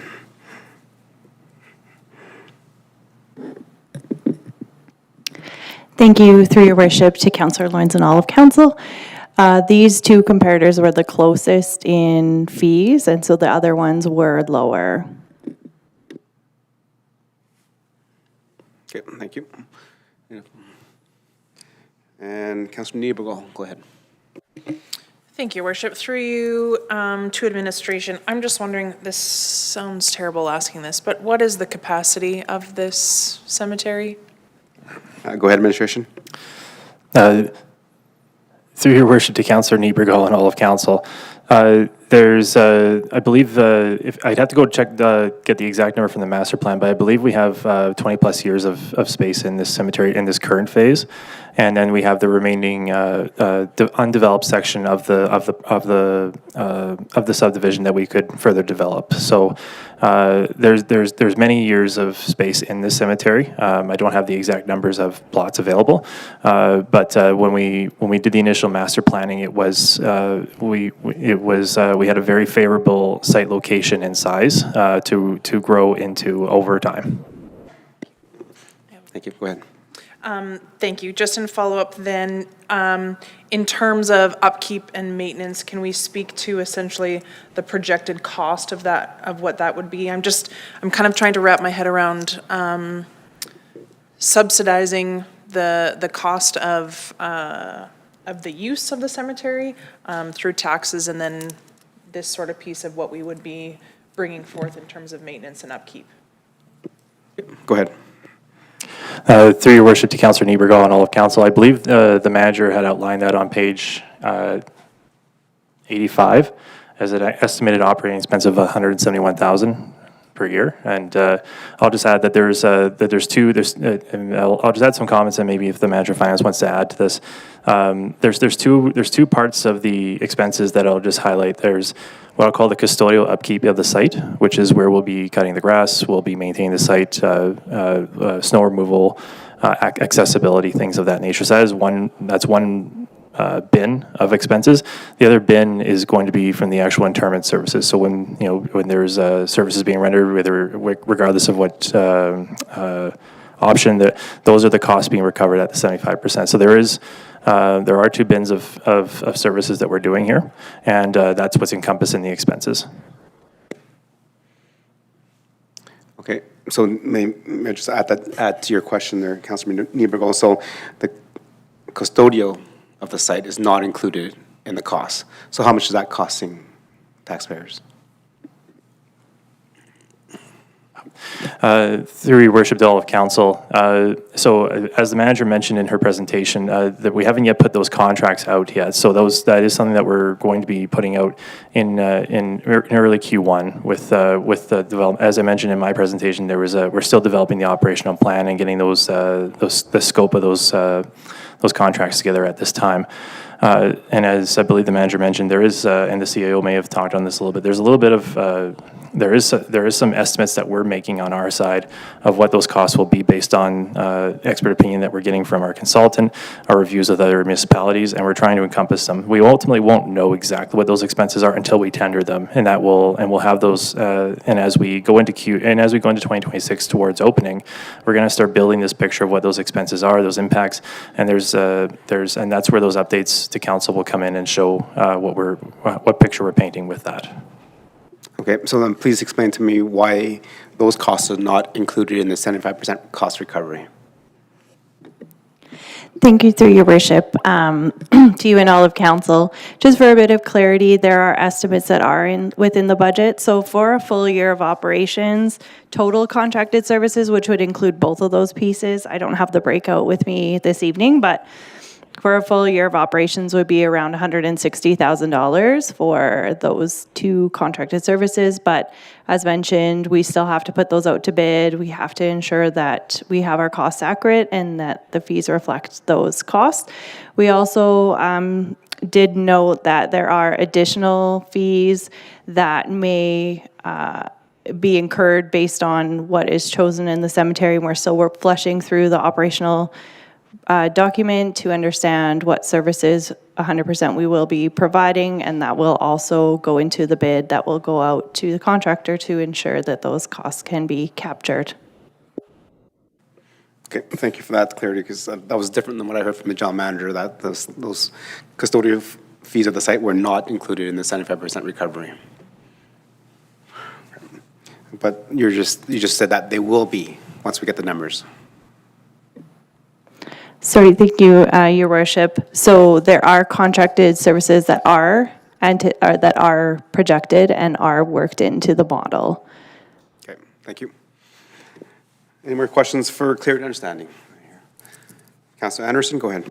Thank you, Mr. Mayor, and I apologize for not asking this one a little bit earlier. Just looking at the user fee schedule, under options, there's a note that says council has the opportunity to accept the fees for information and have them come back in 2026, closer to the cemetery opening. Through you, Mr. Mayor, just looking for the next steps here. It was my understanding that this would need to come back and be added into our fees and charges bylaw, which would imply it does need to come back for council's approval. But as I read it here, just as it's noted, it sounds like we could have that option. So just looking for some clarity on, does our approval, I guess, this evening cement these fees into our fees and charges bylaw, or is it something that will be coming back in prior to implementation? Okay, thank you. I think when I heard it was just, if we accept for information, then this will be built into our fees and charges that comes back at the beginning of December. So administration. Thank you, Your Worship. Yeah, and that's the basic answer. Yes, we would, as noted, two things. The report itself making the recommendation for 75%. The inclusion in the corporate plan of that 75%. So what we're asking of council, again, tonight is for information, not voting to, approve the total fees and charges, but it would be the intent of administration, unless told otherwise, frankly, that we would come into the next wave of fees and charges bylaws with the 75% represented. Okay, thank you. Okay, and just a quick follow-up then, if I could, Mr. Mayor. I believe our fees and charges, if I'm not mistaken, sorry, I had it up and I think I closed the window here, but last came in, November 25, 2024. When will the fees and charges bylaw come back into council, I guess is my question. So will we operate under these numbers until that comes back and amendments are made? Or will the fees and charges bylaw come into council for approval prior to being implemented for cemetery operations? Go ahead. A couple of questions there, and I'm just going to, so first and foremost, the fees and charges in its entirety, so to speak, I believe is scheduled for December 8th, unless someone shakes their head at me. Yeah, thumbs up. So yeah, the fees and charges itself is coming December 8th. And again, generally those numbers are in support of what was in the corporate plan. The intent would be that these come at that same time with the support of what's in the corporate plan, which again is that 75% cost recovery. I'll stop there. I'm not sure if I spoke to the exact question, but I'll just stop there and check in if I did. Okay, thank you. Yeah, no, I do appreciate that. There was one item that I was considering a motion to amend, and I'll wait till the fees and charges come in and give it some consideration until that time on December 8th. So thank you for the clarity. Okay. Thank you. Any more questions for clarity and understanding from members of council?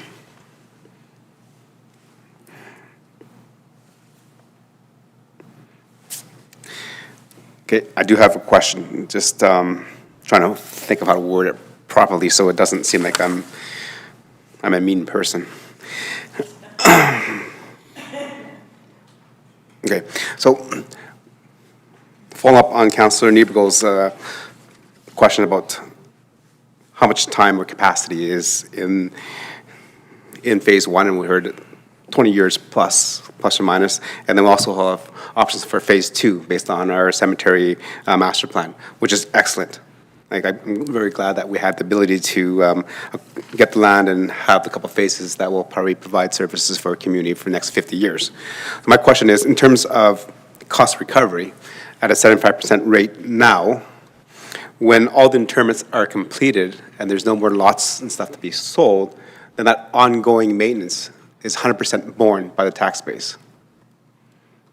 So, not to be like harsh or mean, is like, wouldn't it be beneficial in terms of long-term planning is to have the full recovery now? Because when we know when the cemetery is at capacity and full, there's no generating revenue. So the interment costs will come down because we can't do any interments, but this custodial costs will continue to increase as we grow out the cemetery. So that it may be $50,000 the first year, but by maybe year 10 it could be $100,000, and by year 20 it could be $200,000 of cost borne by the town.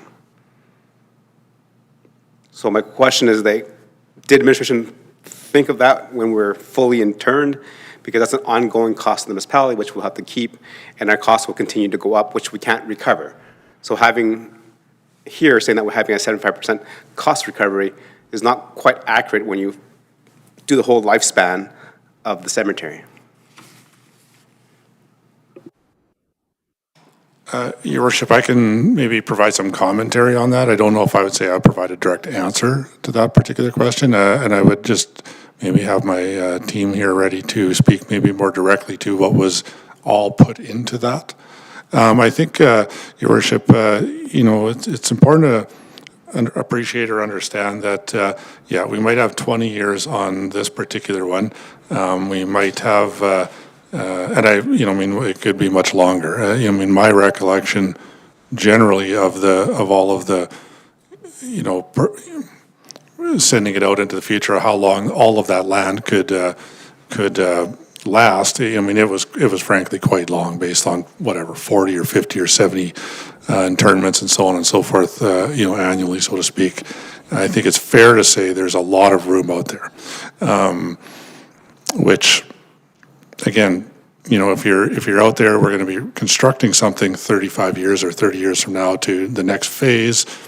We'll be crunching numbers at that point in time too, but we'll still be maintaining the current site, so on and so forth. And I think this is again part of stepping into the process. You're right. We could estimate what those costs will be. We can estimate what those potential revenues will be. We can have. I think we've overall. I mean, done, the level best to try to understand all of the different things that could come along. Your worship, fair question that you're asking, certainly. I know there was a comment in the slide that these rates do not take into account capital land costs or capital construction costs and so on and so forth.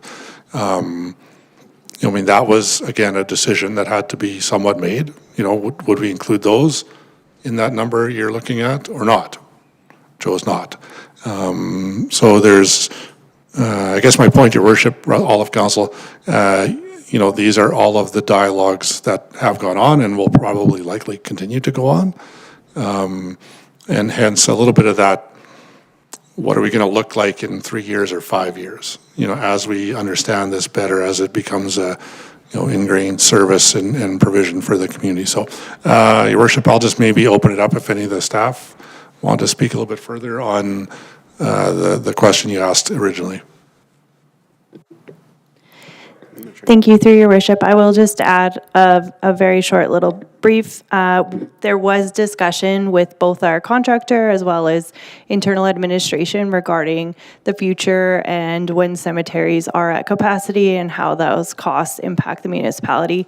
In discussions with some of other municipalities, they operate their cemeteries as a park, and their parks crew are the ones who go and cut the grass, etc., into the future. The Alberta Cemeteries Act also has a provision regarding a perpetual care fund. There are a lot of restrictions. So essentially, a perpetual care fund would be an additional fee on top of the fees that we presented this evening. And there are a minimum amount of fees that need to be there. So for example, 15% is the minimum for plot sales. So on top of the fees that were presented on the screen or in the RFD today, an additional 15% would be collected, and there is that has to be invested in a trust fund that's very specific, and only the interest earned on that money can be used to upkeep the grounds once the cemetery is at capacity. So that would mean taking an additional 15 if the plot was $1,000, taking $150 extra on top of that $1,000, putting it away. You can never touch that $150. You can only touch the interest that's earned on that $150. So that was explored, researched, discussed internally as well as with our consultant. At this time, administration is recommending not to implement a perpetual care fund. However, to monitor and manage, what those costs would be into the future. We could also implement, once we have kind of our first 5-year stabilization period, I'll call it, then we can look at, implementing maybe a transfer to reserve for future that wouldn't be restrictive under that perpetual care fund. And I'll leave it at that. Thank you. Okay, thank you for that. And I'll go to Councilor Plechko. Yeah, thank you. And without sounding bad this evening as well, I'm been sitting here thinking to myself about how this could come together in a different aspect. And, one of the things I looked at when I was reading through this package is we made references just strictly to the cities, the small towns that currently have existing burial places. But we didn't make any reference to is a lot of the private places that are out there today that is more of the traditional way of being buried. And I'm just wondering why we did not look at I guess I call it free business enterprise out there that are setting up cemeteries within the region. Okay. Was there any conversations with, religious-based cemeteries? Not necessarily religious-based. I'm thinking like Park Memorial. There's Serenity and things like that. Yeah, there's a number of places out there that are for private business, and I'm just curious why we didn't look at that today. Administration? Thank you, through your worship. Just to answer Councillor Plechko's question. So we did have conversation with our consultant, and they are the expert on cemeteries.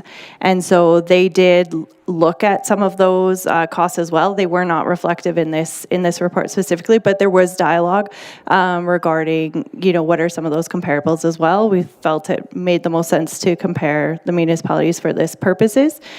Just to add a little bit, some of the funeral homes don't own cemeteries, so there were also conversations with our local cemetery, our local funeral provider that is quite big in the region, and just in regards to what services people are looking for, what are they typically paying, that sort of thing. So there was absolutely consultation with those types of services within the area, and the consultant dealt with all that. We could ask for more information from what their findings were, if that was of note.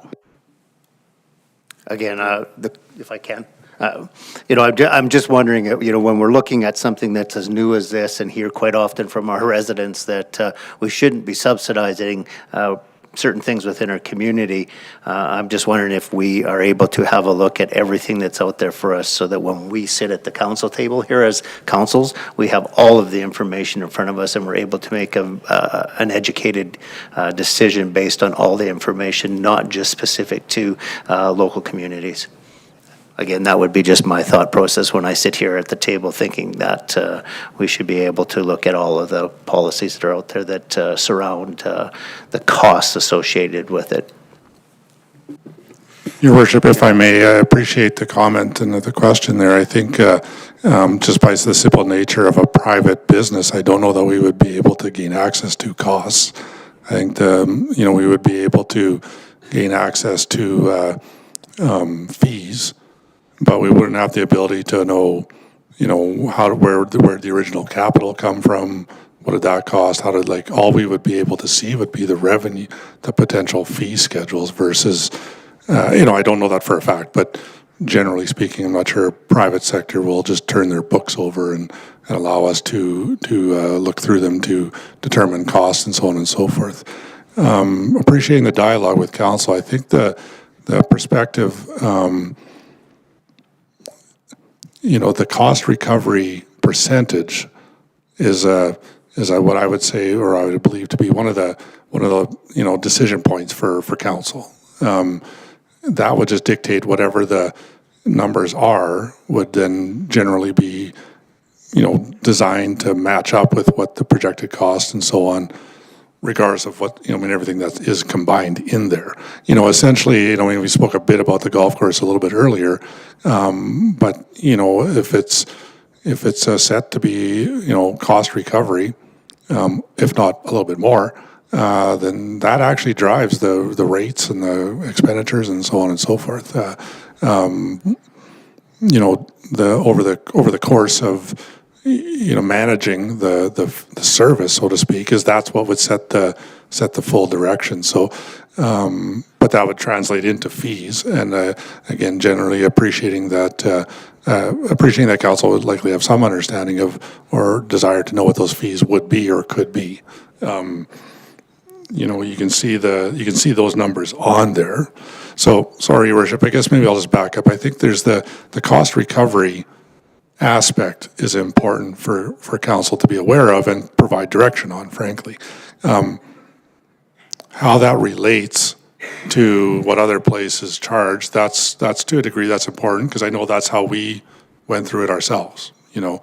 At 100%, we're way over top of these ones, 50% we're under, so on and so forth, was part of the dialogues that we were having. And Your Worship, I think what I'm doing, is, other than rambling perhaps a little bit, is just providing some context as to how we arrived at some of the numbers you see in front of you, and to provide some perspective as to what I believe council should be ruminating on or considering going forward. So, thank you. And going over to Councillor Anderson.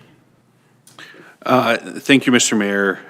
Just listening to the conversation has brought up a couple of additional questions for me. The 15%, if we just sort of go backwards, I think it was a perpetual care fund. Was that the 15% of the cost of the plot, or 15% of the cost of the internment, or both, or at council's discretion? When we're talking about 15%, what number are we looking at? Go ahead. Thank you. Through your worship to Councillor Anderson and all of council. So there can be a range, but there is a legal minimum. So I'll quote straight out of the act. The legal minimum of 10% for monuments or markers and 15% for plot or space sales and up. So the minimum is that legal minimum, and it's different based on plot versus marker. So it could be applied to either, well, it sounds like the minimums, but could be applied to both sides, both the purchase and the interment costs. I appreciate that. The one thing that I don't note here, and just in a comparison to other municipalities, is a fee related to transfer of ownership. A plot is purchased, the family decides for whatever reason they're not going to use that plot. Is there any allowance or consideration given to how transfer of ownership could occur if a resident wanted to do so? Okay, go ahead.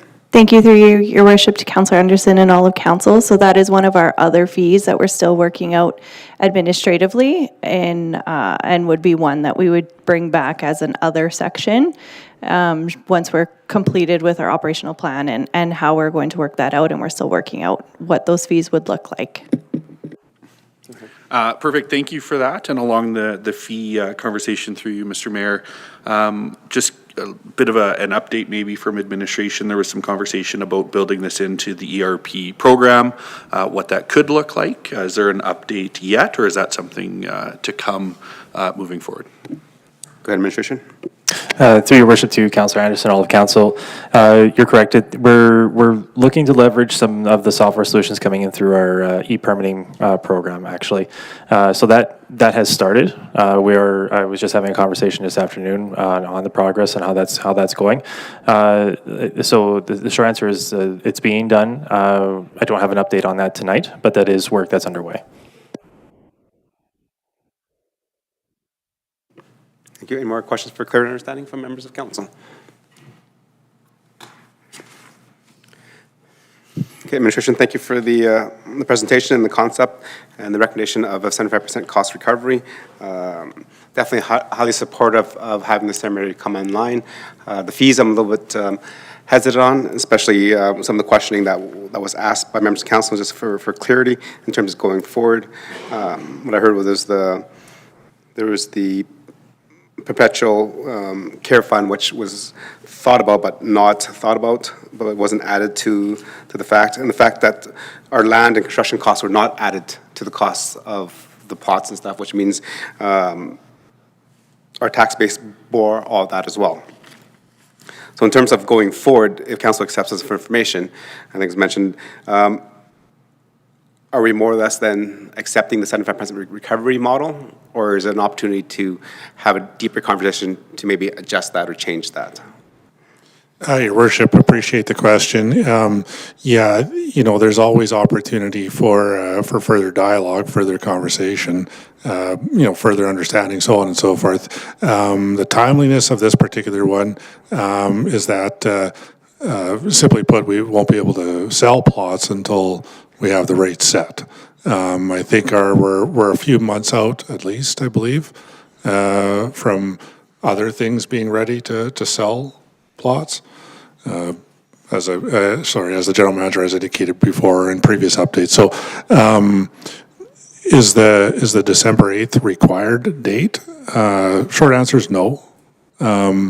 It could go past that. We could have further dialogue about it. The balance point is that the decisions will be needed so that we can get to market, so to speak, with the plots and the columbarium niches and so on and so forth.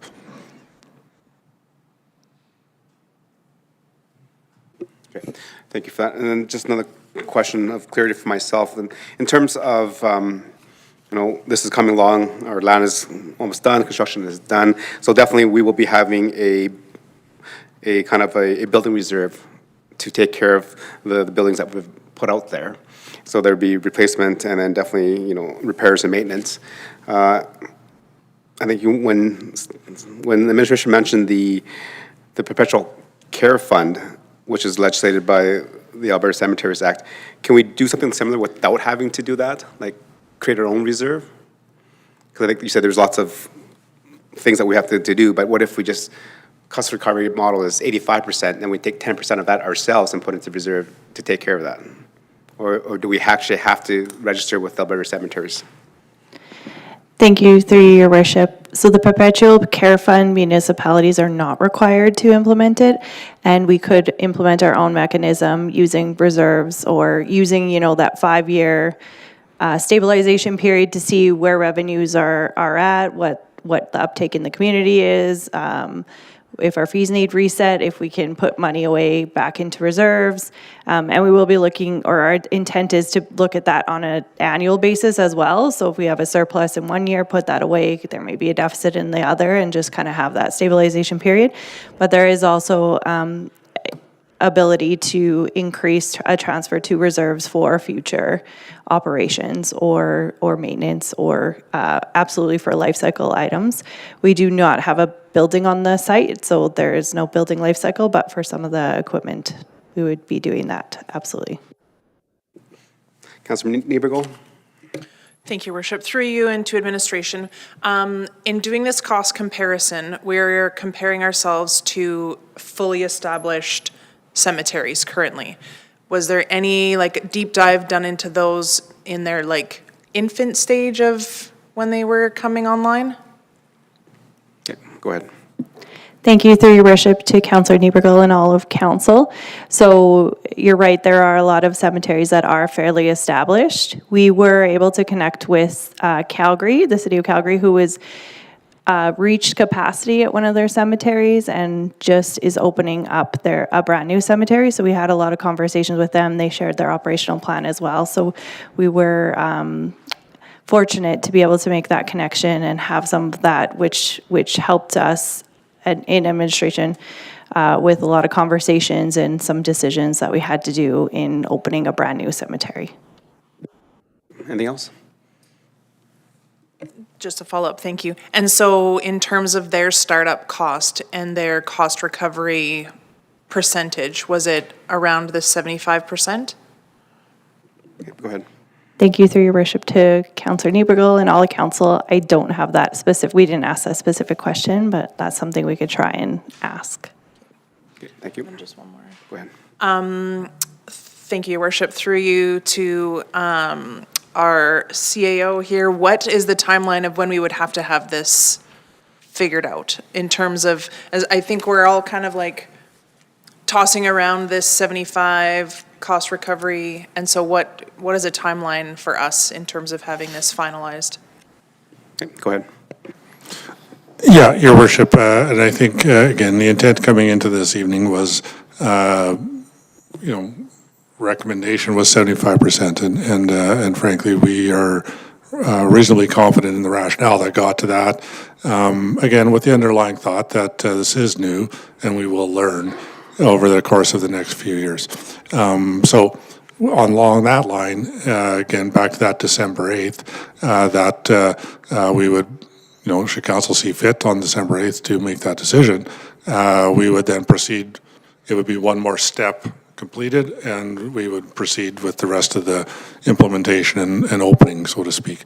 That's one side of the perspective there.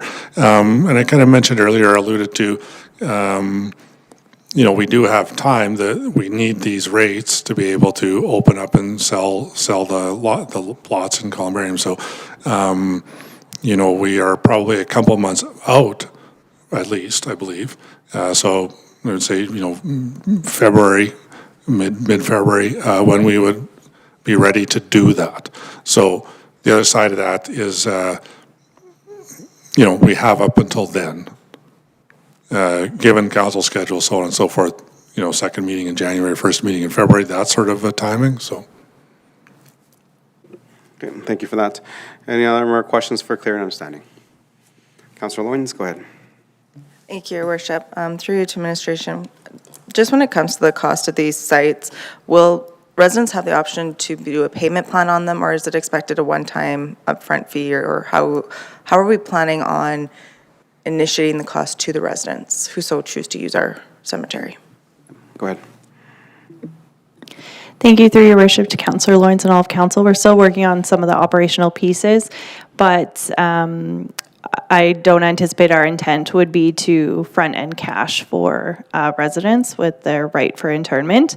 And just a bit more detail. So the actual internment fees would not kick in until the internment occurred. It would be basically matching the expenses of, the contractor doing the work on the site to do the internment as well. So the fee would just be for a right to intern, which is the top section of the fees and charges or fee schedule.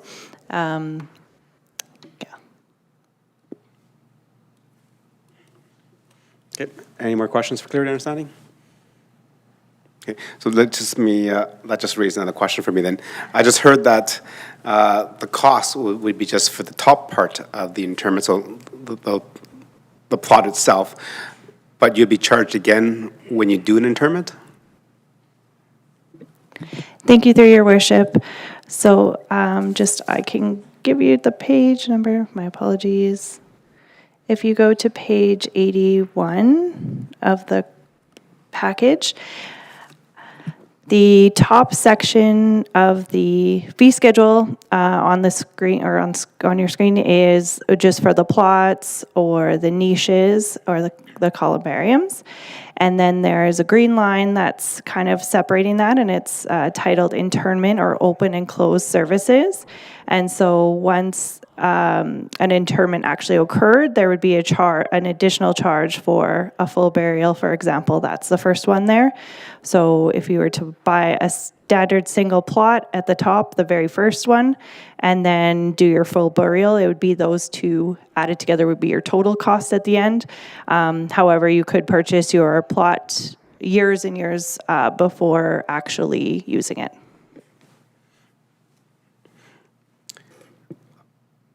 Okay, if an individual would like to fully pay for an interment as well, just recently I've been doing some estate planning stuff for my parents, and we purchased, good thing you have that, because we purchased plots at the Northern Lights Cemetery, because that's where my grandparents and some other relatives are buried. So when we did that, we paid for the entirety of it, the lot and the interment, so that we would not have to be then, when you're dealing with grief and loss, to worry about another couple $1,000s. So is that a possibility to do it all at once, so that once somebody has bought a plot, they bought a cremation plot, and then, the cost is already for the cremation interment. So that's already in together, so that when somebody has passed on, you're moving your loved one on there, you're not worried about more financial hardship and trying to find additional couple $1,000s to do the interment. Thank you, your worship, to you and all of council. So that discussion was contemplated through administration. The biggest key factor to that is that if you pay for an internment in 2026, for example, don't use it for 10 or 20 years, the cost goes up substantially, and so there would be a loss to the town to cover that differential between paying that contractor to do that work 20 years down the road and what was collected from the person. So it does go along with our taxation and revenue policy quoted in the RFD as well, just in regards to user pay philosophy. And so that's just in alignment with that. Thank you for that commentary. And I would also kind of add to that conversation, because if somebody's already fully paid for a lot in interment and they haven't used it for 20 years, the town of Stony Plain is actually also able to collect revenue on that as well to cover the cost. So I think we're here at a balance, and I think when we were having this conversation as the previous council, I just lost my uncle, and we had this whole thing going through because of the extra stress that was provided on the family because it wasn't prepared. And for me, if this is coming to actual vote, I don't know if I can support the splitting of that. I think our residents need some closure, and definitely if you have not experienced loss at that point in time, you don't understand the amount of upheaval, the amount of confusion, the amount of anxiety, everything, to deal with more issues with interment and the burial. So, and I think there was other questions from members of council as well. So going back to this, so the town manager said the drop dead date is probably late January, early February. Is there a possibility to have some more of the information that was requested by members of council that was not answered, and then have a fuller conversation on this? Yeah, Your Worship, certainly can look at, some scheduling and some, an approach there. Again, appreciating, part of it bringing here tonight for information was to get some sense and understanding of, council's perspectives and considerations. So we do have a little bit of that built into the timeline, and if that's the general consensus, certainly can accommodate that. Okay, thank you. I'm just looking to members of council. I think there was a few questions that were left unanswered. Is council okay with general information coming back to council for a little further discussion later on? Okay, so that is the intent when we accept this for information. Any more questions for clarity and understanding? Councilor Pletchko? Yeah, thank you, Your Worship. Just one more question related to the purchase of I guess basically anything that I could purchase that would allow me to bury somebody at this place. Is there any provisions in this that don't allow for overbuying and reselling? Appreciate that question, and maybe I'll just speak directly to it. If someone on the team knows something a bit different than me, then please jump in. I don't know that there would be a provision for overbuying necessarily. Interesting question, but I don't. I think the ability to resell would be extremely difficult because we would be the ones that would still have to agree that resale took place. Like, it's not like you're buying a titled lot, but you are buying, a piece of access to a piece of land, so to speak, for use. But the title, the land, still resides with the town of Stony Plain. So unless the staff want to be a little cleaner or clearer on that explanation. I can provide some commentary. So, as you know, our family is spread in a few different cemeteries, and when we did not realize that we needed a lot at a different cemetery, we were able to sell it back to the municipality for the same price that we purchased it for. So there was no addition or a benefit for a person to buy extra lots to sell it back to the municipality when the cost goes up. So that way, that took care of that. So that took care of the land banking of commercial plots. Is that administration? Thank you, Your Worship. And just to add to the CAO's comments, so something the manager of finance has mentioned a couple of times tonight is we're talking about internment rights. So these are, as both answers have shown, we're talking about purchasing internment rights within a specific area of the cemetery, knowing that there are elements of these discussions are for long-term planning and sometimes shorter-term planning, depending on your individual circumstances.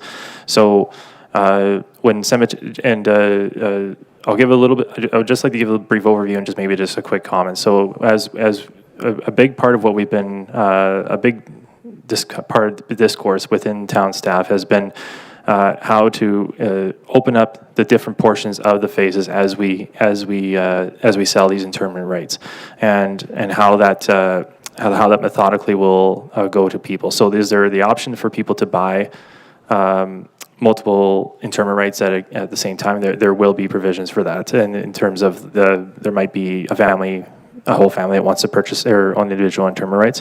But as the CEO mentioned, and then the mayor just had some dialogue, that it's not that's a titled lot that you can then go resell. The commentary I want to add is that this is I've really appreciated the commentary from council tonight, because these are highlighting a number of questions that our staff are currently working through. We're working through these permutations and these different options that are being brought up from council in these ways, and these are things we're thinking about as we develop these operational plans. They highlight that this is a very they really do highlight the importance of us putting our best foot forward to get these answers together. So there's been a number of things that I've written down tonight that I know my colleagues and I will be circling back on. So I do want to give council assurance that these are things we are thinking about as well. And just to add on to the CAO's comments, this is, we brought the fees here tonight to get some perspective of where council's sitting with them, and certainly that's going to be a dialogue with him and I later.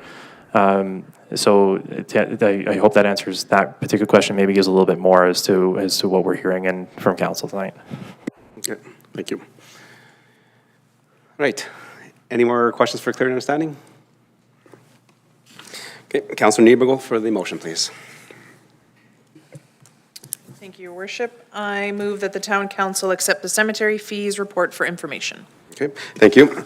As members of council have been fully engaged in the conversation, so the accept information is right now based on a 75% recovery, but we have assurances from administration that they'll bring back a conversation piece for council probably within January before we actually need to change the fees to actually set it so we can sell plots.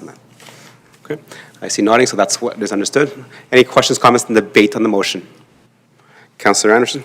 Thank you, Mr. Mayor. I just, quick question. You had mentioned, we've received assurances to that effect, and I certainly have full trust in our administration. As a matter of process, would it be appropriate to make an amending motion that it does come back in Q1 2026, or is this sufficient as moved this afternoon or this evening? Okay, thank you. I would not support Q1 because Q1 puts us past February if they come back in March. So if I would definitely be, I think Councilor Niebergel is shaking her head, so maybe like a time, like January or... Sorry, my question is just a matter of process. I didn't intend necessarily Q1, but do we, as discussed last week with corporate planning, want to add a date here? Full stop, that's the question. That's good. How's January 26th? Your Worship, respectfully, I don't know how much time the staff would want or need or so on and so forth. The council wants to put a date on it. I'm not even sure what the dates of the council meetings are. The second meeting in January, I'm sure that would be fine. Yeah, the second meeting of January is January 26th. The first meeting of February is February 9th, and that might be pushing it, as you mentioned, that you needed to have these user fees kind of secured. Yeah, I would expect, Your Worship, probably be the second meeting in January. I can tell you it won't be the regular meeting in December necessarily, but I wouldn't expect it to be the very first meeting in January either. I'm just running through my head what we'd likely be doing here. So I would expect it's going to be either the second meeting in January or maybe the first one in February. Administration, any comment? That, I guess the general manager, I think your crew is doing most of the legwork.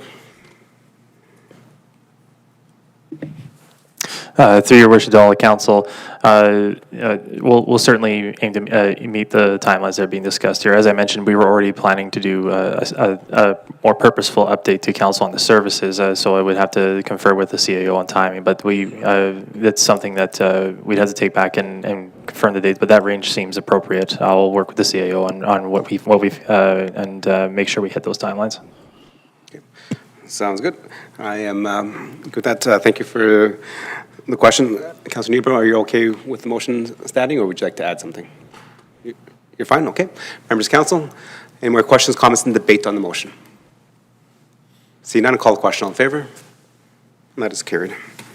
Right, let's take a recess, and then we'll come back to finish our agenda. Thank you.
All right, welcome back to the council meeting. Council has come back from recess, so continuing on our agenda, we have 9.3, and this has to deal with the Trans-Delta Tri-Leisure Center, which was earlier presented to council in terms of presentations and delegations. Administration, anything else to add? Your Worship, nothing more to add. My understanding is the general manager is going both to Parkland County, who would be the applicant under this program, and also the city of Spruce Grove in December to ask for the same. Okay, sure, thank you. Members of council, any questions for clear understanding on that? Okay, Councilor Anderson, go ahead. Yeah, my apologies here, and I apologize I didn't mention this earlier, but there were two errors, I guess, if you will, in our package. One is on the lead sheet for this particular item. Under background, we just see a motion from the town, comma, sit, which I think should be city. And again, I don't know what we need to do with that. And then actually the second item, or the fourth item following 9.4 is listed as agenda item number 9.3 as well. And so just a couple of amendments there to our agenda package. Thank you. Administration, did you capture that? Yes. Thank you. Yes, thank you. Thank you, Councilor Anderson. See none, I'm going to go to Councilor Laurie with a motion, please. Thank you, Your Worship. I move that Town Council approve the use of up to $250,000 from the TLC Restricted Reserve Fund for the matching requirement of the Municipal Center for Climate Action Change grant for the replacement of boiler unit. Okay, thank you for that. Members of council, we had the presentation. We heard that the amount was already been approved, the grant amount, so any questions, comments, and debate on the motion? Okay. Councilor Laurie, go ahead. Thank you, Your Worship. Just a quick comment on this. I know we've kind of spoken of it a little bit before, but I just wanted to identify and recognize the fact that this is prudent management from the TLC administration in regards to their capital planning. This is an item that is on the capital plan for the future in the next couple of years. We did identify as the board member that there was quite the ebb and flow of capital dollars required over the next couple of years that were going to cause some unpredictability for municipalities and some instability for municipalities. So this was one of the many things that is being done in order to help stabilize that and reduce the overall capital operating costs. You'll notice in the background, it states the use of reserves in this grant will lower the requirement of the owners to fund this project.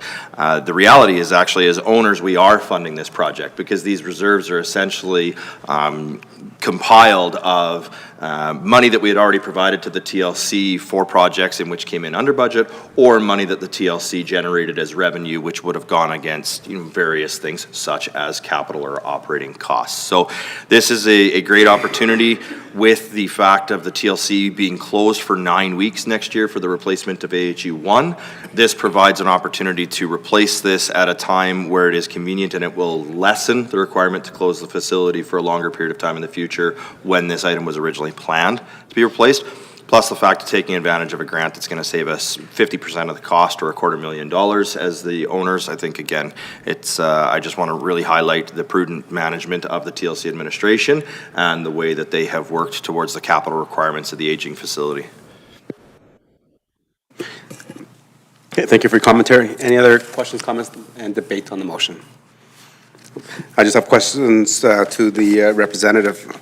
In terms of the capacity to do the work, I appreciate everything that's been said, what's going on here, and just definitely maximizing the amount of time that, using that time that we were closed down for the replacement of the AUH1, but also in our corporate plan, we approved another $121,000 to help accelerate some of the capital costs already, and now we're asking for another $250,000 approval, so another $500,000. So at what point in time, is there capacity overload that they will not be able to complete these projects within that nine-week time frame and having to shut down longer, or as we see in the municipality, to just defer a project because we just couldn't do it?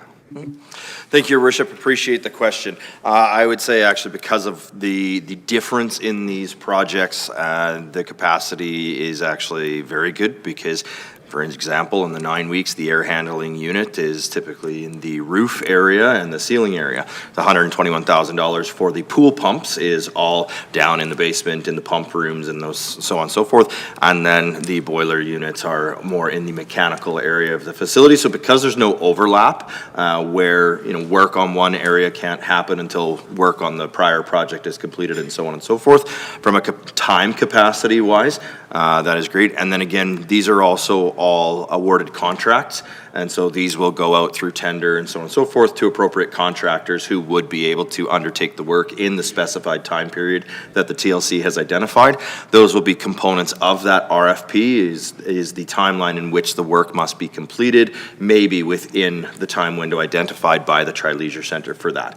Capacity-wise administration, from the administration, in order to get the RFPs developed, to get the response, or get them posted, receive the responses, and evaluate them, award the tenders, get the contracts, and so on and so forth, has been manageable at this point in time. There's been no additional ask for administrative support on that, so I'm fully confident the team at the TLC will continue to be able to manage that. Okay, thank you for that additional commentary. Any more questions for clear understanding? Debate on the motion. Okay, seeing none, call the question. All those in favor? And that is carried. Right, moving on to 9.4. This is our citizens at large appointments. Go ahead, administration. Thank you, Your Worship. After the yearly Citizen at Large Board appointments in November, 3 vacancies remained on the Subdivision and Development Appeal Board. The vacancies are advertised on the town website and social media channels. At this time, administration is recommending the appointment of Kenneth Carr to the Subdivision and Development Appeal Board. Happy to answer any questions. Okay, thank you very much. Appreciate that. Members of council, any questions for clarity and understanding on that? Okay. See none, I'm glad that our administrative staff continues to look for ways to, and looks for people to fill those vacancies, because definitely the more people that we have sitting at our boards and commissions, the more robust the conversation and the better the decisions that they'll bring forward and suggestions to the town of Stony Plain. So I have no problem with that. Councilor Loynes? Thank you, Your Worship. Just a quick question, because it says there's 3 vacancies that remain. There was 3 applications, but only 1 interview was conducted. What happened to the other applicants? Go ahead, administration. Thank you, Your Worship. Through to Councillor Loynes and all of council. 1 candidate withdrew their name, and the other candidate will have an interview later in December. And then if we don't fill the 3 vacancies, Your Worship, what happens to the SD?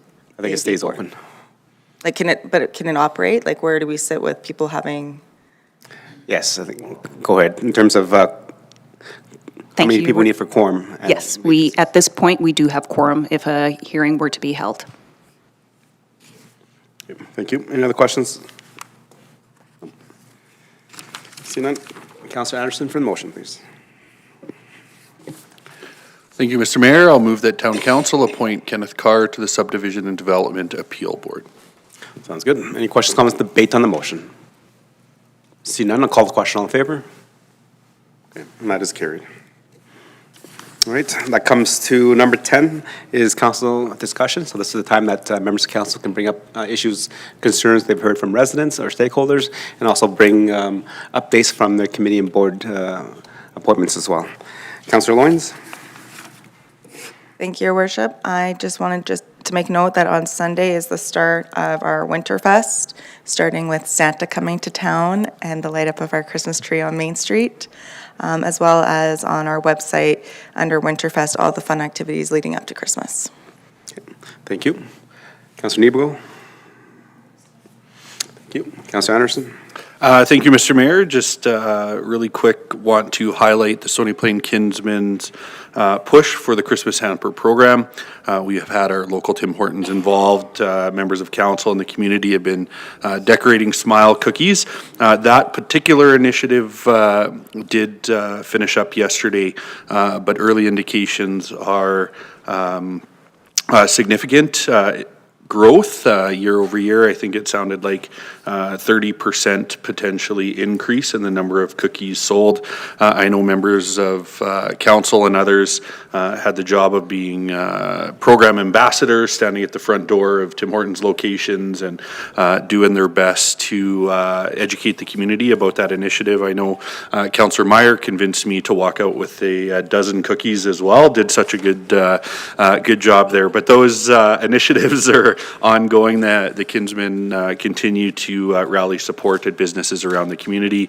The Red Apple is a really big part of that. You can watch for various community groups engaging with the public at Red Apple over the next couple of weeks, and I believe we have until December 13th, I think, is the cutoff for gift donations and so on, but there is also a need for funds, and the Kinsmen are able to leverage an economy of scale, and those dollars stretch a little bit further in their hands than they do in ours. And so just want to, one, express my gratitude for the work of the Kin and our community for supporting that program, but two, also encourage residents, if you're able, to continue to support where you can.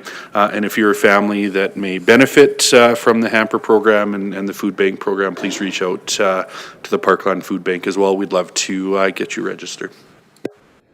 Thank you, Councillor Anderson. Councillor Pletchko. Yeah, thank you, Your Worship. Just wanted to mention the grand opening of a new business within town that we all had the opportunity to join on Saturday. Was a great show of people at the door. The first 100 pizzas were basically given away for free, and then he went 99 cents, $1.99, and $2.95.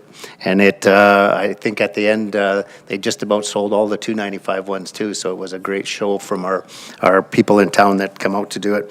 As well as I had a chance to attend this SML Craft and Bake Sale. Again, another well-deserving organization within our community that had a tremendous amount of support. So not mentioning the Kinsmen, I think you did a very good job of that this evening. They also, with the Smile Cookie campaign, and it was, at the first part was 30%, so I'm hoping to hear that that's actually over 40% at the end of the day. And again, the community giving back and the cost of the cookies going up was phenomenal to see that support through our community. So that's just it for me, thanks. Okay. Thank you. Councillor Laurie. Thank you, Your Worship. Just a question through you to administration. In regards to our rezoning applications, we require signs to be placed on properties, and there's timelines on that. However, one of the misses that we don't have is those signs actually being removed from the property, either by ourselves as the applicant or by a private entity as the applicant. I've noticed over time these signs tend to be great opportunities for graffiti within our community, which is something that we've been battling and trying to limit its occurrences. I'm just wondering if there's any way that administration can advise on whether we would need to add something into the bylaw in respect to that as to when those signs should be removed, or if we maybe have anything within our current land use bylaws in which would address that. And additionally, if we can get them removed from the properties in where the town was the applicant and those signs are no longer required because the matter has already been heard. Okay. Administration. Through Your Worship to Councillor Laurie, thank you for the question and pointing out that we do from time to time have to go and remind people to take the signs down, including ourselves. So if you do have a list of locations that we can follow up on for sure, I don't believe unless I wouldn't advise that council needs to give us any provisions in the bylaw. That's certainly something we can manage internally. That would probably fall more into the category of a reminder of process that we want to make sure that these signs are gone for the reasons that you noted, that we don't want them collecting art over time. So that's certainly something that I can follow up with staff. If you do have a list of locations that you'd like us to focus in, I would welcome an email with those spots. Thank you. I can simply state right now there are a few in the Brickyard area, and I believe there is still one in and around the Tanglewood development that has been colored. With that, Your Worship, the only other thing I have this evening is I was just happy to join you and Councillor Loynes in hosting MLA Weeb. He's the Parliamentary Secretary for Rural Health in Northern Alberta, and had the opportunity to chat with him in regards to our Westview Health Centre and some of the opportunities in that Westview Health Centre has to provide increased and enhanced service to our community and continue to look for additional investment into our municipality and our region for various funding and health matters. So again, increasing capacity. I think it was a very productive meeting and look forward to circling back with MLA Weeb and further members of the provincial government on health.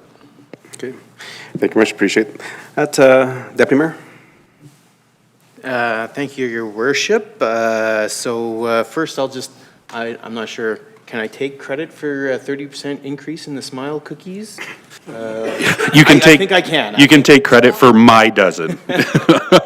I would just like to also highlight our newest Councillor Niebergall's contribution to the Cookie Smile campaign. I know her humility here, she's too humble to mention, but I believe she was there all week building cookies, so hats off, and thank you for making council look good. But I also wanted to highlight, maybe just tack on to Councillor Palechko's Red Swan grand opening information there. I'll have you know, they must have sold out the $1.99 pizzas because I ordered one at the end of the day and I paid full price. So I'm going to assume, I'm going to take that as a good sign. So yes, very proud of a new business in town, and I encourage everyone to take them up on the opportunity to eat one of their pizzas. But we also had corporate plan last week, so we didn't get to do the around the horn discussion here. So I'd just like to maybe highlight all of council was able to go down to Calgary to participate in the Alberta Munis Conference. An opportunity for council to advocate to the provincial government, which we all did, and also an opportunity to learn from other municipalities. Maybe take a page from Councillor Anderson and just express my gratitude for the opportunity to go. And that is all I have. Excellent. Thank you for that, and I think you guys covered mostly everything, so thank you very much for that. And yes, Councillor Niebergall, I appreciate it. I think you were usually decorating cookies when I was maybe going to bed. So, so definitely appreciate you taking the torch on that and carrying it for us. And for me, it was just wanted to, since we're talking about community groups and stuff, recently had the opportunity to attend the awards and bursary night at the Stony Plain Legion. As we know, the Legion is definitely a volunteer organization that kind of provides support for members of the military that have come back, and anybody can be part of the Legion as an associate member. I think Councillor Anderson, I believe your associate membership is waiting for you. Yes, and make sure you pay early your membership dues, because if you don't, Pat will be on you like day one. Like sometimes I forget, and she's on me about making sure I'm up to date on that. But definitely, just talk about community members helping community members. The Stony Plain Legion donated over $61,000 that evening to other local groups in our community that support the well-being of how Stony Plain, Spruce Grove, and Parkland County interact with each other. So I think when you have opportunity to see Legion members, make sure you say thank you for them, because they do a lot of fundraising as well in terms of raising for the Poppy Fund and what they raise from their Nevadas and different turkey draws, etc. Those monies that they generate are given back to the community to support it. So definitely kudos to them. And from my understanding, there'll be an additional $10,000 that will be donated to $5,000 each, one for the Parkland Cadets and one for the Mackenzie Sea Cadets. So they just didn't have that through their process. So by the end of this year, it'll be $71,000 altogether that they donated back to the community. So excellent work. And with that, that ends council discussion. Moving on to number 11, which is closed meeting. We have nothing scheduled tonight. So before we come to adjournment, thank you, administration, for putting the agenda package together and all the research and work that's gone before us to bring it to this point. Members of council, thank you for reading your packages and then bringing those questions of clarity and understanding so that we can have a fulsome conversation and decide on what's best for our community going forward. So with that, we are adjourned. Thank you.